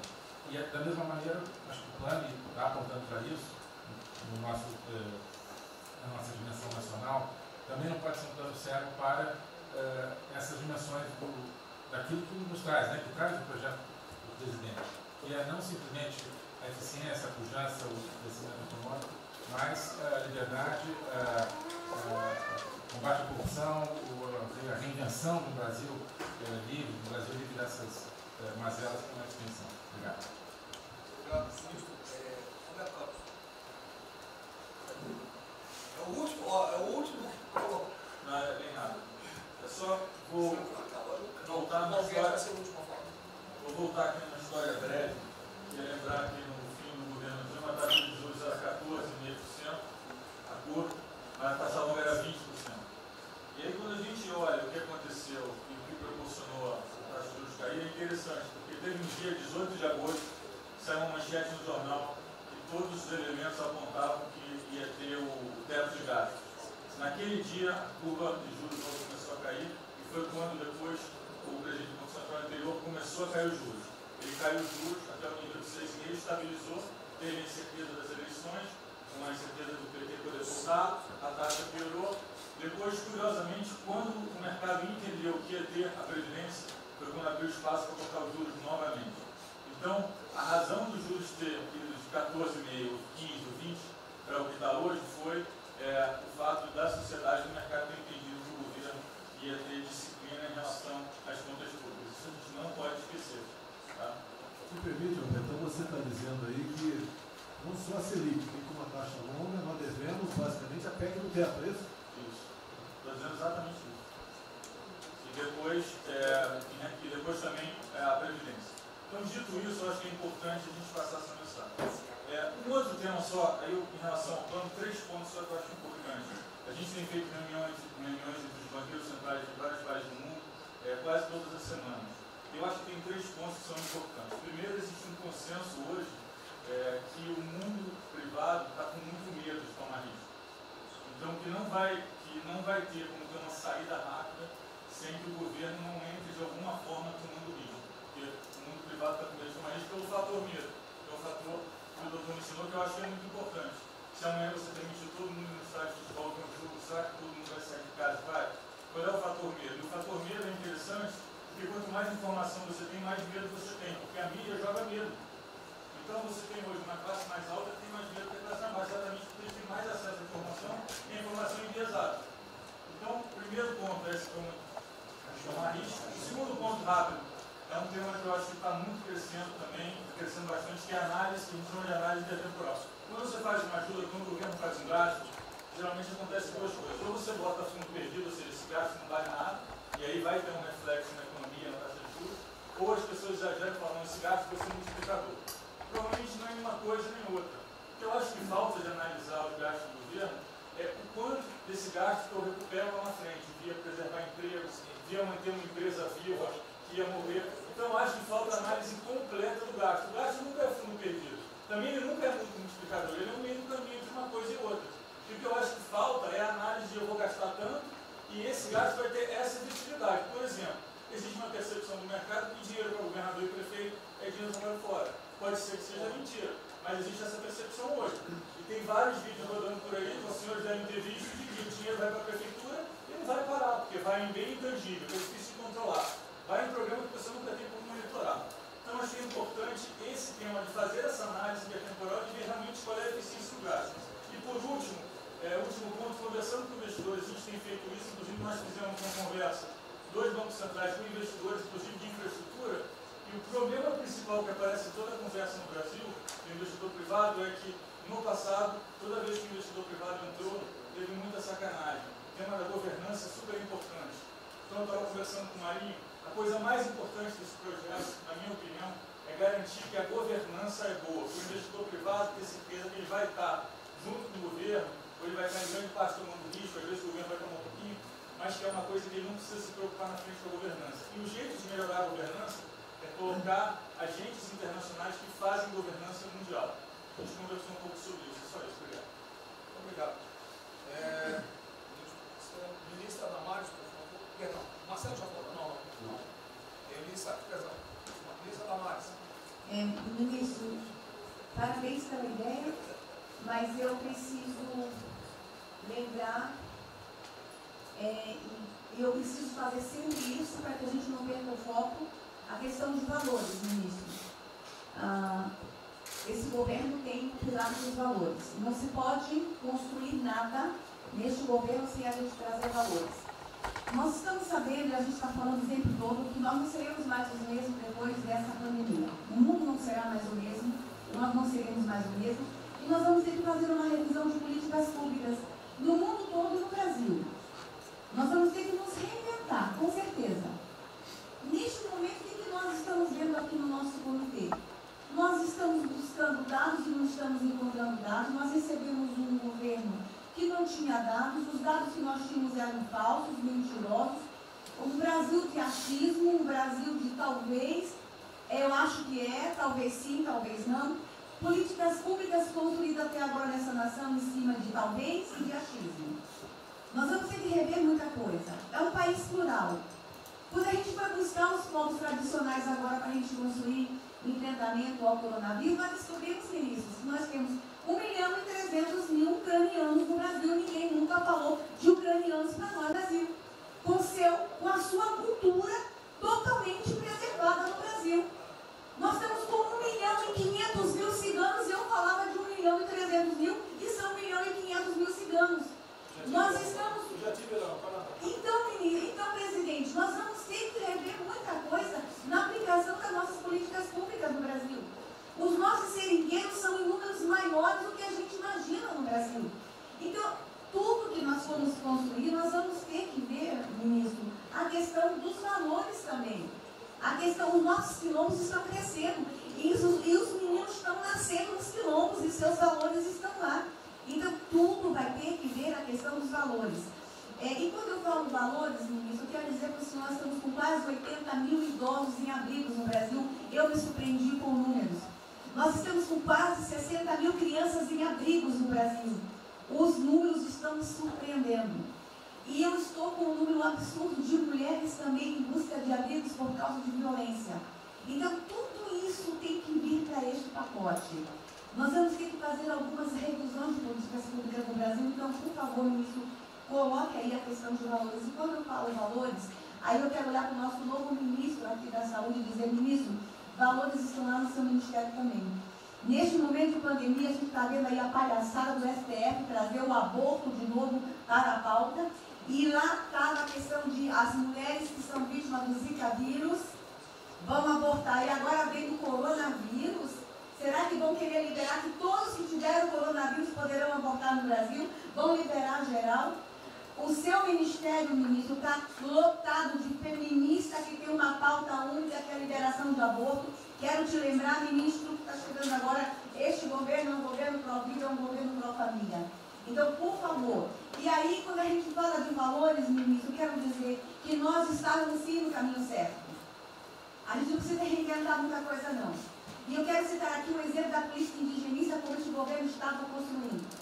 Todo mundo começou a dizer, a esquerda começou a falar, que o coronavírus iria dizimar os povos indígenas no Brasil. O primeiro óbito, dia 12 de abril, sabe o que é isso? A forma como nós estávamos conduzindo a política indígena no Brasil. Primeiro óbito, dia 12 de abril. E eu fui lá para a Amazônia, em Roraima, junto com o presidente da FUNAI e o secretário nacional de saúde indígena, para acompanhar o primeiro óbito. A forma como a gente conduziu deu muito certo. Vamos ter que melhorar? Vamos ter que melhorar. E por que nós fomos lá, presidente? Porque nós recebemos a notícia que haveria contaminação criminosa em Roraima, em Amazônia, de propósito, em índios, para dizimar aldeias e povos inteiros para colocar nas costas do presidente Bolsonaro. Eu tive que ir para lá com o presidente da FUNAI e me reunir com os generais da região e o superintendente da Polícia Federal para a gente fazer uma ação ali meio que sigilosa, porque eles precisavam matar mais índio para dizer que a nossa política não estava dando certo. Então, o que a gente estava fazendo estava dando certo, o que nós estamos fazendo está dando certo. Então, aqui, general, todo o nosso trabalho que envolve políticas de valores precisa estar aqui no Pró-Brasil.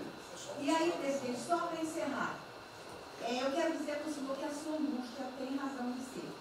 Nunca houve tanta violação de direitos no Brasil como neste período. Direitos fundamentais foram violados. No nosso Disque 100 tem mais de 5.000 registros, ministros, de violação de direitos humanos. Mas o senhor tem uma ministra de direitos humanos e uma equipe muito corajosa. São mais de 5.000 procedimentos e ações que estão sendo construídos. Governadores e prefeitos responderão ao processo. Idosos estão sendo algemados e jogados de camburões no Brasil. Mulheres sendo jogadas no chão e sendo algemadas por não terem feito nada. Nós estamos vendo padres sendo multados em R$90 mil porque estavam indo da igreja com 2 fiéis. A maior violação de direitos humanos da história do Brasil nos últimos 30 anos está acontecendo neste momento. Mas nós estamos tomando providências, a pandemia vai passar, mas governadores e prefeitos responderão processos. E nós vamos pedir, inclusive, a prisão de governadores e prefeitos. E nós estamos subindo o tom. E discursos estão chegando. Nosso ministério vai começar a pegar pesado com governadores e prefeitos. Nunca vimos o que está acontecendo hoje. Se eles falavam que nós éramos violadores de direitos, eles estão. Inclusive, o governador Wellington agora, ontem, determinou que a polícia poderá entrar nas casas. Vocês não imaginam o que ele vai fazer. Poderá entrar assinou. A polícia poderá entrar na casa sem mandato. Então, assim, as maiores violações estão acontecendo nesses dias. Então, nós estamos fazendo enfrentamento de mais de 5 procedimentos. O nosso ministério já tomou a iniciativa e nós estamos pedindo, inclusive, a prisão de alguns governadores. Então, está aí algumas respostas. Valores. Por favor. Valores. Posso falar? Pode falar. Vamos ver mais. Houve aqui uma apresentação, uma representação do ministro Paulo Guedes, que a senhora vai receber mais dinheiro. Obrigada. Ministro Marcelo, por favor. Obrigado, vou ser bem breve também. Primeiro, parabenizar o ministro Braga Neto pelo... Eu queria só dizer uma coisa seguinte, eu fico bem, cara. Não é trabalho meu, é trabalho da equipe e eu roubei ideia de um bando de gente. Eu roubei ideia aqui, ali, eu roubei ideia. Tá? Eu aproveitei a ideia, só coordenei. Um cronograma importante do projeto, obviamente, todos os ministérios, como o Ministério do Turismo também, já estamos finalizando até amanhã esse programa de retomada. E, presidente, o turismo, obviamente, ele tem uma importância muito grande para a economia, o Paulo Guedes sabe disso, mais de 8%, ou seja, quase 10% do PIB nacional é turismo. E o presidente falou que vai extinguir o Ministério porque o turismo acabou. Agora precisa do Ministério mais do que nunca, presidente. O turismo ele vinha numa crescente muito importante. O ano de 2019 cresceu 2,6%, enquanto a economia cresceu 1%, gerou 163% a mais de emprego do que o ano de 2018. E, obviamente, no meio dessa pandemia, foi o primeiro a ser impactado de forma brutal. O Rogério Marinho sabe bem disso e nos ajudou muito aí. Quero aproveitar para agradecer o Paulo Guedes, a Marinho também nos ajudou muito nesse processo, de contemplar, ou seja, de ter um plano de ação que viesse evitar o desmonte do setor do turismo, porque grande parte das empresas do turismo passou de um fluxo de caixa de 100 para 0 de um dia para o outro. Então, ações como a suspensão de contrato de trabalho, o ministro Moro também agradeço, teve uma ação fundamental para o setor, que foi uma medida provisória que contemplasse ambas as partes, tanto o consumidor quanto as empresas, através da Senacom, o que impediu judicializações em massa, porque aquela pessoa que comprou o ingresso de um show ou um pacote turístico, ela, se fosse para cima das empresas ainda para pedir o reembolso de imediato, isso seria catastrófico, geraria mais desemprego ainda.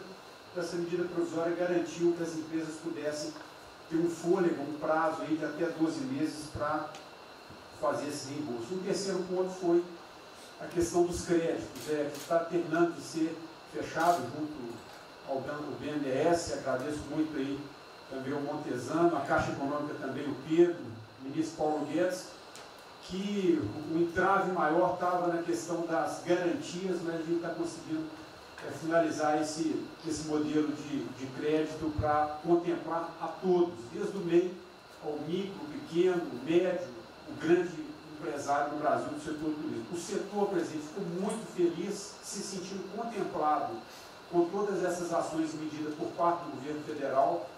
O setor do turismo no Brasil fizeram cartas com as principais associações agradecendo a postura do governo federal em relação a isso.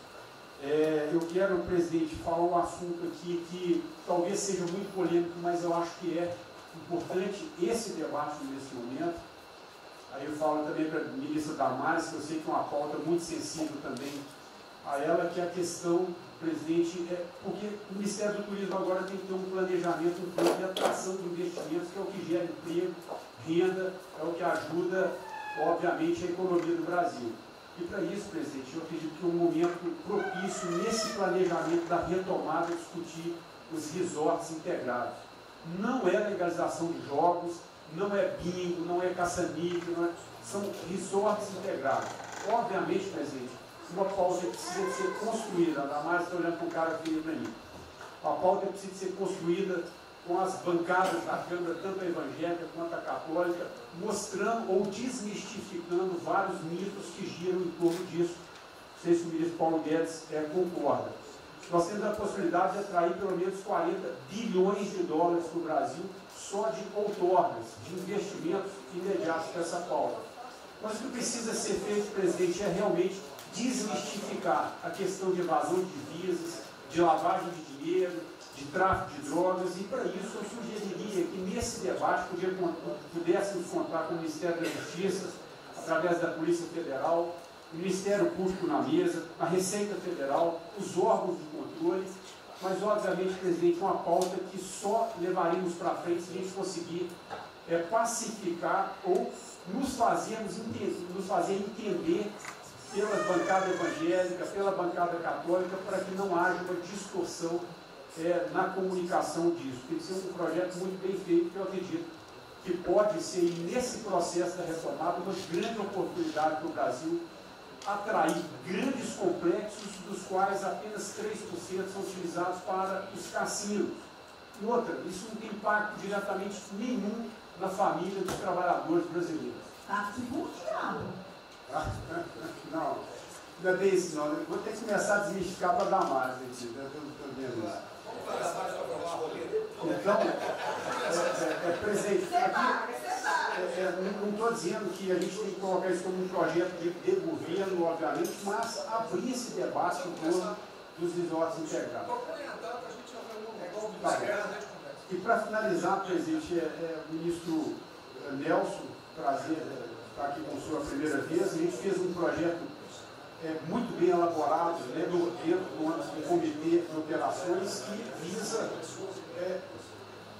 fazer com que os hotéis possam abrigar os profissionais de saúde, e só os profissionais de saúde. A questão do anterior do Ministério, por 2 vezes eu mandei a mensagem, não se manifestou, não se interessou, mas eu acredito que é um projeto que pode, sobretudo, trazer para o governo federal uma boa visibilidade com essa preocupação de quem está na linha de frente do combate, que são os profissionais de saúde. Visando 2 coisas, eu já vou terminar, que é primeiro melhorar essa logística do profissional de saúde, que sempre tem um hotel próximo ao hospital, aos hospitais, e também a preservação da família desses profissionais, mostrando, obviamente, a sensibilidade do presidente Jair Bolsonaro na preocupação com essas vidas desses profissionais. Obrigado. Parece que é hoje, às 16 horas. Hoje, então. É uma reunião marcada para a gente discutir isso aí. Obrigado. Saúde e turismo. Penúltimo debatedor, ministro Weintraub. Obrigado. Em 3 anos eu... Obrigado. Em 3 anos, através do Onix, eu conheci o presidente. Nesses 3 anos eu não pedi uma única conselho, não tentei promover minha carreira,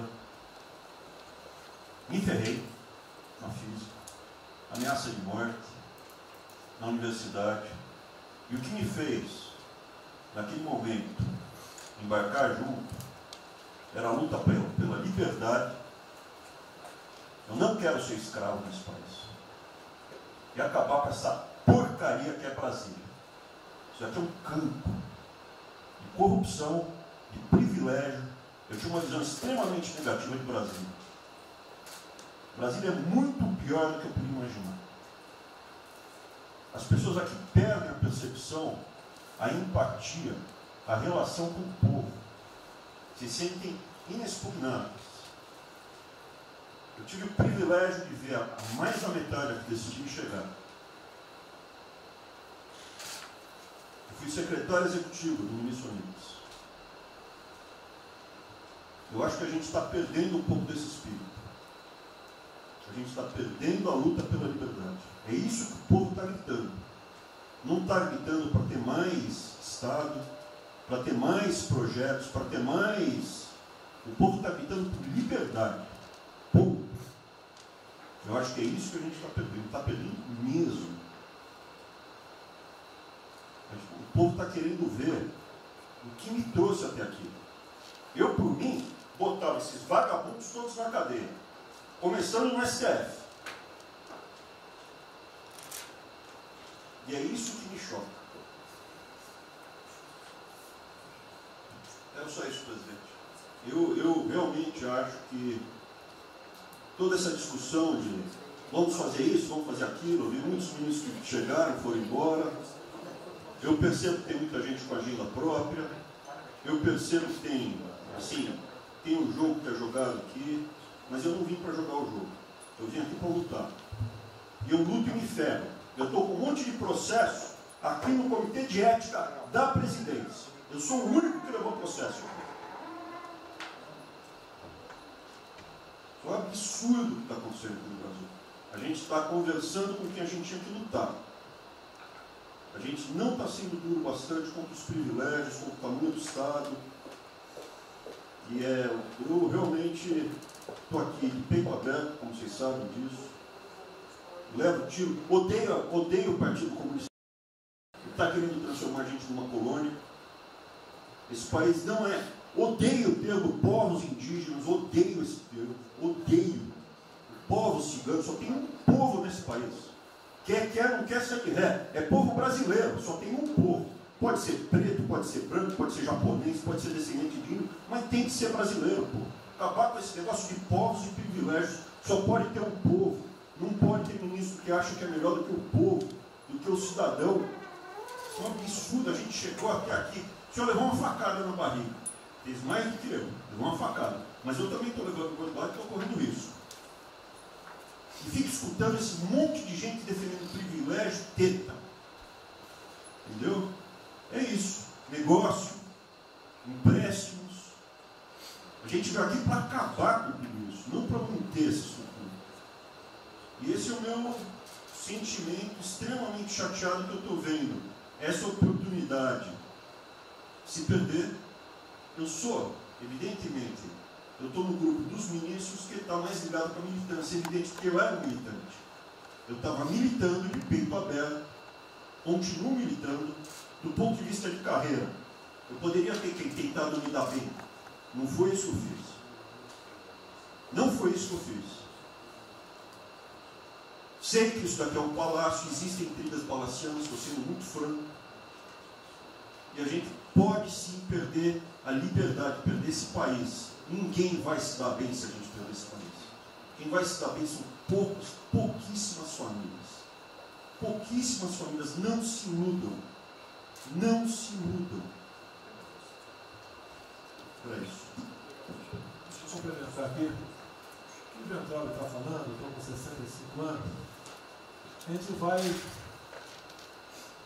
se aproximando do que não deve.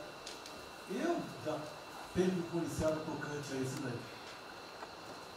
São pessoas aqui em Brasília, os três poderes, que não sabem o que é povo. Eu converso com alguns, não sabem o que é um feijão com arroz, não sabem o que é um supermercado, esqueceu. Acho que o dinheiro cai do céu. Eu estou com meus privilégios garantidos, meus 100 mil por mês, em média, 100 mil por mês, né? Legalmente. E acho que isso não vai acabar nunca. Como alguns acham que a liberdade, qual é desse cara? Tá maluco? Eu estou vendo mais antigo aqui, o Joelino aqui. Ele sabe o que foi 64. Muitos aqui não sabem.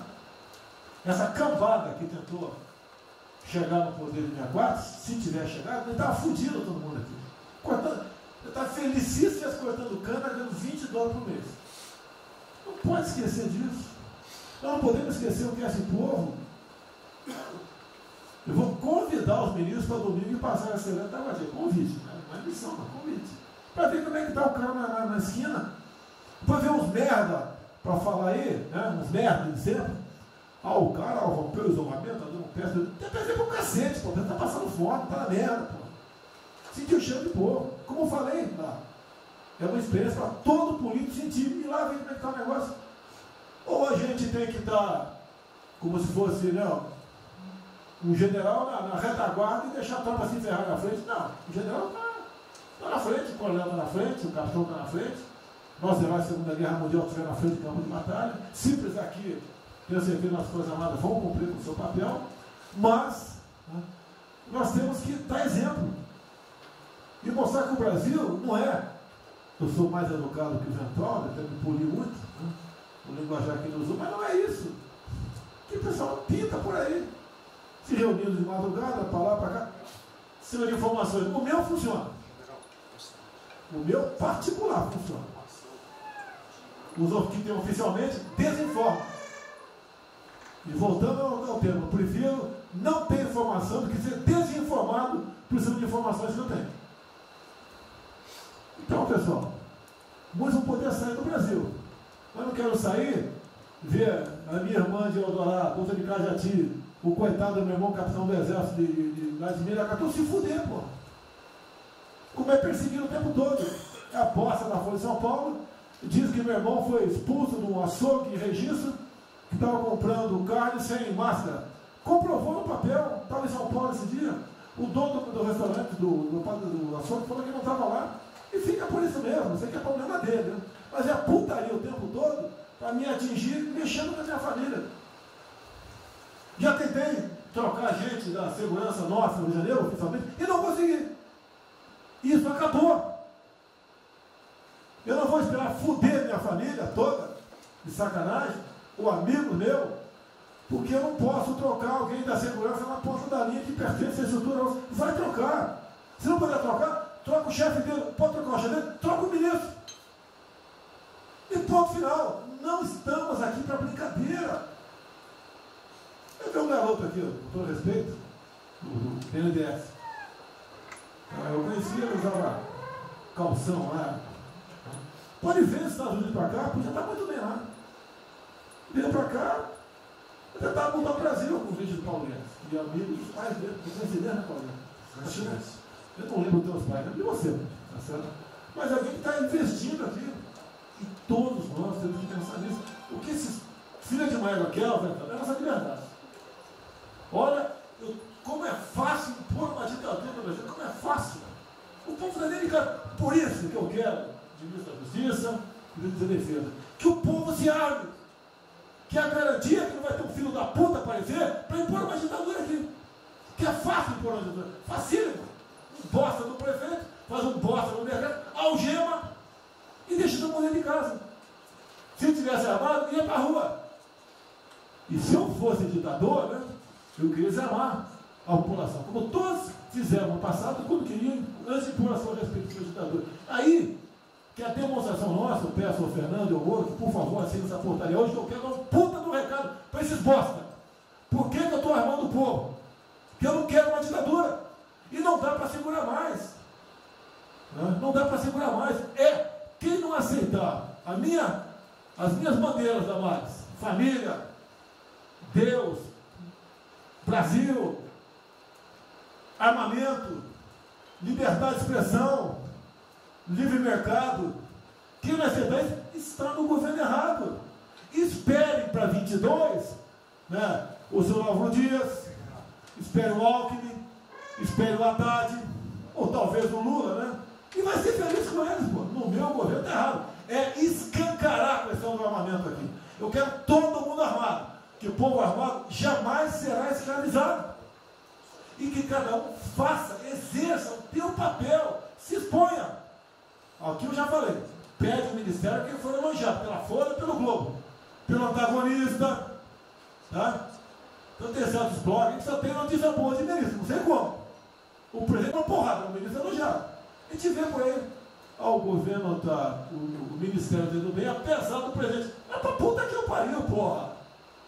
Eu disse, cadê o time, porra?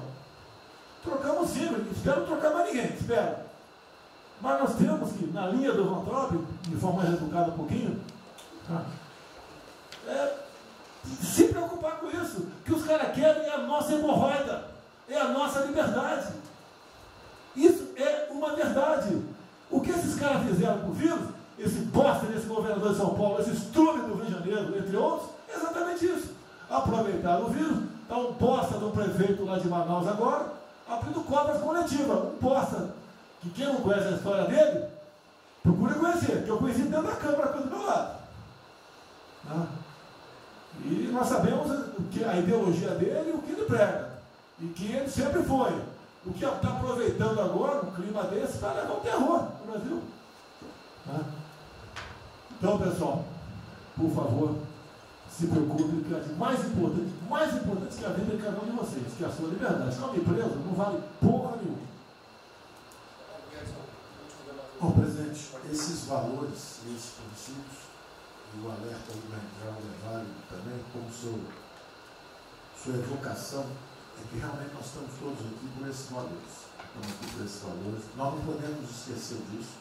Nós podemos conversar com todo mundo aqui, porque é o establishment, porque nós precisamos dele para provar coisas, mas nós sabemos que nós somos diferentes. Nós temos noção que nós somos diferentes deles. E quando eles cruzam a linha, a gente solta a mão e sai andando sozinho. Enquanto eles estiverem no trilho conosco, no caminho, fazendo as reformas que nós prometemos, nós estamos juntos. Mas que o cara soltou a mão, passou para o lado de lá, deixa o cara sozinho, a gente continua sozinho e vai procurar outra conversa, em outro lugar. Então, eu acho que manter essa ideia que nos trouxe aqui, e eu tenho dito isso em todo lugar, e lá fora, eu converso, semana passada eu conversei com os ministros da Fazenda de G20, conversei com os ministros também de Economia dos BRICS, e a mensagem que eu levo é sempre a mesma: o Brasil vai surpreender o mundo. Vocês duvidaram da nossa democracia, duvidaram do nosso presidente é democrático e vai fazer as mudanças. E aprovamos a reforma da Previdência ano passado, enquanto os franceses fizeram passeatas com outra reforma da Previdência. Agora, não é uma coisa, por exemplo, nós vamos continuar aprofundando as reformas, nós vamos seguir. Eu conheço todas as histórias de reconstrução por profissão, obrigado a estudar isso, a reconstrução da Alemanha, na Segunda Guerra, a Primeira Guerra com o Chaves, a Segunda Guerra com o Ludwig Erhard, a reconstrução da economia do Chile com os caras de Chicago, todos o caso da fusão das duas Alemanhas. Eu conheço profundamente, no detalhe, não é de ouvir falar, de ler 8 livros sobre cada reconstrução dessa. Então, eu li James 3 vezes no original antes de eu chegar a Chicago. Então, não tem blues, não tem dó, não tem blá blá blá. Tem estudos sobre todas as ocasiões. E nós vemos uma demonstração disso quando nós estávamos indo numa direção norte, com as reformas estruturantes, e de repente, em 3 semanas e meia, nós fomos para o sul. Nós fomos elogiados hoje lá fora, semana passada, todo mundo elogiando, fazendo referência, que o Brasil está à frente de todos os emergentes, e Paris passou ali, só está atrás um pouquinho dos Estados Unidos. Os Estados Unidos está naquele caso, que é o cara que tem a moeda forte, emitiu $1 trilhão para cada problema que ele tem e ninguém reclama. Fizemos vários programas antes dos alemães, vários programas antes dos ingleses, vários programas, de todo tipo. Então, se não existe algo aqui, é dogma. Existe capacidade de trabalho com um grupo extraordinário que tem. Então, nós atacamos em todas as direções. Primeiro, o campus foi lá e reduziu os compulsórios, em 200 milhões. Logo depois, nós não tínhamos espaço constitucional, fizemos antecipações de benefícios e diferimento de impostos, porque não tinha espaço constitucional. Logo depois, tivemos espaço pelo Supremo e pelo Congresso. Entramos nas constitucionais, gastamos 300 e poucos bilhões, que não é muito. Teve ideia, o último déficit do governo Temer foi 160. Nós gastamos 300. Não gastamos tanto assim, mas atingimos 50 milhões de brasileiros, como diz lá o Pedro. 70 milhões de brasileiros. Lançando essa camada para os mais frágeis, pegamos os idosos, pegamos as empresas, microcrédito, depois de 0 a 360 mil, depois de 360 a 10 milhões. Montamos um comitê de bancos, estamos lá com o Montezano agora fazendo justamente a reestruturação. Não vai ter molezinha para a empresa aérea, para nada disso. É dinheiro que nós vamos botar usando a melhor tecnologia financeira lá de fora. Nós vamos botar dinheiro, vai dar certo, nós vamos ganhar dinheiro. Nós Nós vamos ganhar dinheiro, usando recursos públicos, para salvar grandes companhias. Agora nós vamos perder dinheiro salvando empresas pequenininhas. Então nós estamos fazendo tudo by the book direitinho. Na conversa com os ministros da Fazenda lá de fora, eu disse que nós estamos com um déficit extraordinariamente alto esse ano, da mesma forma que eles, está todo mundo na mesma direção, só que nós caímos no chão, está uma confusão, tiro, porrada e bomba, mas nós não perdemos a busca. A gente cai, levanta e sabe para onde nós temos que ir. Nós não vamos perder a busca. Nós sabemos dos valores, sabemos dos princípios, sabemos o que nós estamos defendendo. Estamos defendendo liberdade, liberdade econômica, liberdade política. Nós sabemos o que nós estamos defendendo. E estamos agora, no meio dessa confusão, derrubando a última torre do inimigo. Uma coisa é que nós vamos fazer a reconstrução e a nossa transformação econômica. A outra coisa são as torres do inimigo que a gente tinha que derrubar. Uma era excesso de gasto com a Previdência, derrubamos assim quebrando. A segunda torre era os juros estão descendo e vão descer mais ainda. O Campos tem o mapa já, estamos descendo. Então, para ter uma ideia, o ano passado, para esse ano, 120 bilhões a menos de juros. Um plano Marshall por ano, sem juros a menos. Então nós sabemos, e é nessa confusão toda, todo mundo está achando que estão distraídos, abraçaram a gente, enrolaram com a gente, nós já botamos a granada no bolso do inimigo. 2 anos sem aumento de salário. Era a terceira torre que nós tínhamos que derrubar. Nós vamos derrubar agora também. Isso vai nos dar tranquilidade de ir até o final. Não tem jeito de fazer um impeachment se a gente tiver com as contas arrumadas, que o dia acabou, não tem jeito, não tem jeito. E o presidente está no ponto futuro. Porque o presidente falou o seguinte, tudo bem, tem a primeira onda que é da saúde, mas tem a segunda que é da economia. E uma vem agarrada com a outra. Nós estamos ainda tentando sair da primeira, a segunda já está querendo bater. Eu ainda acho que nós estamos preservando os sinais vitais da economia brasileira. Ela, para mim, ainda é um urso hibernando. Baixa sua energia para zero, consumo de energia para quase zero, só respira. Mas quando você sai da luta, você sai para comer o primeiro bicho não passar, você tem força. Nós não podemos deixar isso graças à super safra da nossa Tereza, à logística do Tarcísio, a comida está chegando, as exportações estão subindo, a China é aquele cara que você sabe que você tem que aguentar, porque para vocês terem uma ideia, para cada $1 que o Brasil exporta para os Estados Unidos, exporta 3 para a China. Você sabe que ele é diferente de você sabe que geopoliticamente você está do lado de cá. Então você sabe o seguinte, não deixa jogar fora aquilo ali não, porque aquilo ali é comida nossa, né? Nós exportando para aqueles caras. Não vamos vender para eles, é um político nosso. Mas vamos vender a nossa soja para eles. Isso a gente pode vender à vontade. Eles vão comer. Eles vão comer. A Índia também vai precisar comer. Vai ser o trading da água. Eles vão dizer que é a melhor trading da água. Um dia alguém comentou comigo, acho que foi o Campos, não foi, Campos? Foi. É o trading da água. Quer dizer, os caras precisam de alimento, não tem água, nós temos muito mais água que eles têm. Então eles vão ter que abrir mão da agricultura para fazer outras coisas e nós vamos poder exportar para eles também. Então nós temos um mapa de voo bom, nós temos uma equipe jovem, preparada, todo mundo trabalhando junto, e nós não vamos perder o rumo, nós não podemos perder o rumo. Então vai ter muita conversa, vamos para cá, vamos para lá, vamos fazer isso, vamos fazer aquilo, não vamos perder o rumo não. Pode dar vestimento, bota peruca loura, passa batom vermelho, faz uma opção de coisa que for necessária politicamente, mas não vão perder o rumo econômico, não, nós sabemos onde nós estamos indo. Então, eu estou só dando uma mensagem de tranquilidade para todo mundo aqui, que é o seguinte, nós não estamos fazendo nada exótico, dogmático, nada disso. Nós estamos indo numa direção, fizemos o que o mundo inteiro fez, em 3 semanas e meia, nós fizemos o que o mundo inteiro fez, só que nós não vamos perder o rumo, não. Nós sabemos para onde nós vamos voltar já já. Tá certo? E se o mundo for diferente, nós vamos ter capacidade de adaptação. Por exemplo, eu já tenho conversado com o ministro da Defesa, já conversamos algumas vezes, quantos 200 mil, 300 mil, quantos jovens aprendizes nós podemos absorver nos quartéis brasileiros? 1 milhão?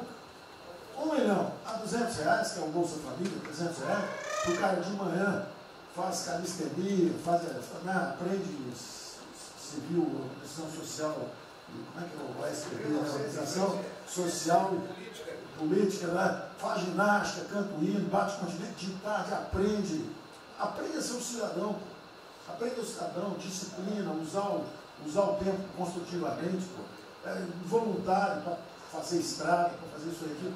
Sabe quanto custa isso? R$200 por mês, 1 milhão de cada, 200 milhões, joga 10 meses, 2 bi, isso é nada. Então nós vamos pegar na reconstrução, nós vamos pegar 1 bilhão, 2 bilhões e contrata 1 milhão de jovens aqui. A Alemanha fez isso na reconstrução. Aí você também quer fazer estrada, precisa de 3, 4 milhões a mais, tem um orçamento de 8, toma aqui seus 4 milhões, isso não faz falta. Não faz falta. Não é isso o problema. A mesma coisa o nosso problema do jogo, lá nos recursos integrados, não tem problema nenhum, são bilionários, são milionários, executivos do mundo inteiro. O cara vem, fazem convenções, olha, o turismo saiu de 5 milhões de Singapura para 30 milhões por ano. O Brasil recebe 6. Uma pequena cidade recebe 30 milhões de turistas. O sonho do presidente de transformar o Rio de Janeiro em Cancún, maior dos reis em Cancún, aquilo ali pode virar um raio. Entendeu? A mesma coisa Espanha. Espanha recebe 30, 40 milhões de turistas. Isso aqui é uma cidade da Ásia. Macau recebe 26 milhões hoje na China. Só por causa desse negócio. É um centro de negócio. É só maior de idade. O cara entra, deixa a grana lá, que ele ganhou anteontem, ele deixa aquilo lá, bebe, sai feliz da vida. Ele ali não atrapalha ninguém. Ele não atrapalha ninguém. Deixa cada um se fuder. Damares, deixa cada um. Damares, o presidente fala de liberdade. Deixa cada um se fuder do jeito que quiser. Principalmente se o cara é maior, vacinado e bilionário. Deixa o cara se fuder. Lá não entra nenhum brasileirinho. Não entra nenhum brasileirinho desprotegido. Se a CGU tiver como controlar a entrada e a saída do dinheiro. Isso, então vamos lá. Se não tiver como lavar dinheiro. Então, só para terminar as observações também finais ali, o Campos falou duas coisas também interessantes. Então, o Campos falou duas coisas interessantes ali. Uma é o seguinte: o estrangeiro para vir para fazer investimento, eu recebi um embaixador, já reportei isso para o presidente, eu recebi um embaixador dos Estados Unidos e ele veio conversar conosco. E a mensagem maior dele era uma só. Assim, olha, nós queremos um bom ambiente de negócio. Nós vamos colocar centenas de bilhões de dólares. O mundo inteiro quer investir no Brasil. Agora nós precisamos de um bom ambiente de negócio. Simplificação de impostos, segurança jurídica, coisa desse tipo. Né? Então, o secretário do Comércio americano, que é o Wilbur Ross, o cara me disse o seguinte: eu só tenho um conselho para vocês. Vamos aderir ao GPA, é o General Purchasing Agreement, que é o seguinte: é um acordo, nós com a entrada na OECD, nós assinamos esse acordo, e esse acordo diz o seguinte: não pode haver nenhuma compra governamental sem transparência. Acabou. Então não basta a gente fazer isso, quer dizer, não vai fazer concorrência para concessão, privatização. Então nós já estamos na pista certa, já estamos indo na direção certa. Só uma informação sobre isso aí. Eu fiz uma reunião com o pessoal da CDE essa semana, agora foi semana passada, falando do nosso interesse. Eles falaram que já nos consideram da CDE. Sim. Tá? Então os ministérios, estou falando isso porque vários ministérios têm uma pauta a cumprir. Vamos continuar nisso porque vamos dizer, a impressão foi excepcional. Só um dado aqui do OCDE, rapidamente do OCDE, então, só apoio. Não, o embaixador disse isso. O embaixador disse: nós não podemos perder a oportunidade do presidente estar tão próximo aqui. Os nossos dois presidentes estão próximos. Nós não podemos perder essa oportunidade. O presidente da OCDE disse que realmente os Estados Unidos, que era, vamos dizer assim, tinha uma certa objeção, agora já está favorável.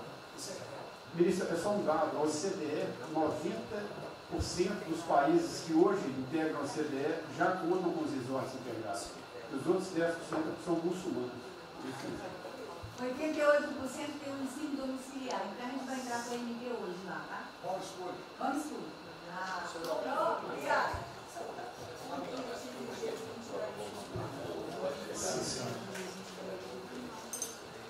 Uma nova ordem para o coronavírus. Muitos países vão colocar regras para ter estoque novamente. Eu acho que não é o nosso caso. Nós temos que ter acesso ao mercado, mas nós precisamos incentivar o turismo. É o único produto que o Brasil não é autossuficiente. O resto, se amanhã quiser fechar,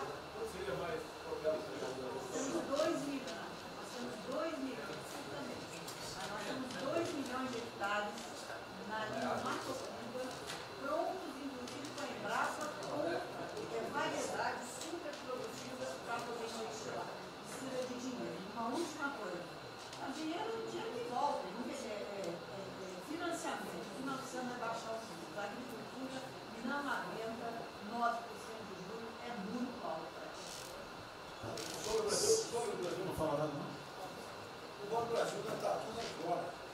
O Banco do Brasil não está tudo em cobra, não precisa nem privado nem público. Então, se for apertar o Rubem, coitado, ele é super liberal. Mas se apertar ele e falar, bota o juro baixo, eu não posso, senão a turma, os privados, meus minoritários, me apertam. Aí você fala assim, bota o juro alto, eu não posso, porque senão o governo me aperta. O Banco do Brasil é um caso pronto de privatização. É um caso pronto, e a gente não está dando espaço. O senhor já notou que o BNDES e a Caixa, que são nossos públicos, a gente faz o que a gente quer. O Banco do Brasil não consegue fazer nada, e tem um liberal lá. Então tem que vender essa porra logo. Apesar de todo o aumento de risco que passou a haver no sistema bancário, o Banco do Brasil está expandindo bastante seus empréstimos e a agricultura, a ministra Tereza Cristina testemunha aqui de que o apoio está sendo muito grande e nós estamos numa situação confortável, ministro, porque, primeiro porque em termos de liquidez, o público vê o Banco do Brasil como um porto seguro. Então, nós não estamos tendo problemas que outros bancos estão tendo, de preocupação com a liquidez do banco, com a rigidez do banco. E na nossa formação de resultado, as pessoas físicas não têm um papel preponderante dentro do Banco do Brasil. E nós temos a felicidade, nesse momento, de contar com folhas de pagamento de empresas públicas, das Forças Armadas, né, que em termos relativos estão numa situação mais segura do cidadão comum, que não participa de empresas públicas. Mas só confesse o seu sonho. Confesse o sonho. Confesse o seu sonho. Em relação à privatização... Só em 23 você confessa agora? Em relação à privatização, eu acho que fica claro que com o BNDES cuidando do desenvolvimento, com a Caixa cuidando da área social, o Banco do Brasil estaria pronto para um programa de privatização. Né? Mas isso a gente pode fazer. Só se discute, só se fala isso em 23. A gente pode fazer um dia um seminário aí, que possa escrever aí. Porque o Banco do Brasil, no passado, teve muitos privilégios pelo fato de ser público. Né? As folhas de pagamento vinham naturalmente do Banco do Brasil para a Caixa. A administração dos depósitos judiciais eram sempre do Banco do Brasil e da Caixa. Hoje isso tudo é processo de concorrência. Nós temos que pagar muito caro por esses antigos privilégios que não são mais privilégios. E fica só o lado ruim de ser estatal, pesando no Banco do Brasil. Porque a gente não tem a mesma facilidade de contratação, a gente não tem a mesma facilidade de demissão de maus funcionários e vai por diante. Quer dizer, tudo tem que submeter ao governo, tem o Tribunal de Contas travando tudo. Né? O Tribunal de Contas, hoje em dia, é uma usina de terror. Se a gente faz alguma coisa, está arriscado ir para a cadeia. Se não faz, é processado por inação. Você não tomou as providências que tinha que ter tomado. Virou um terror isso. Se ficar o bicho quieto, se correr o bicho come. Agora, se me permite, eu queria fazer uma observação rápida sobre a área de medicina. Eu acompanho os números diariamente.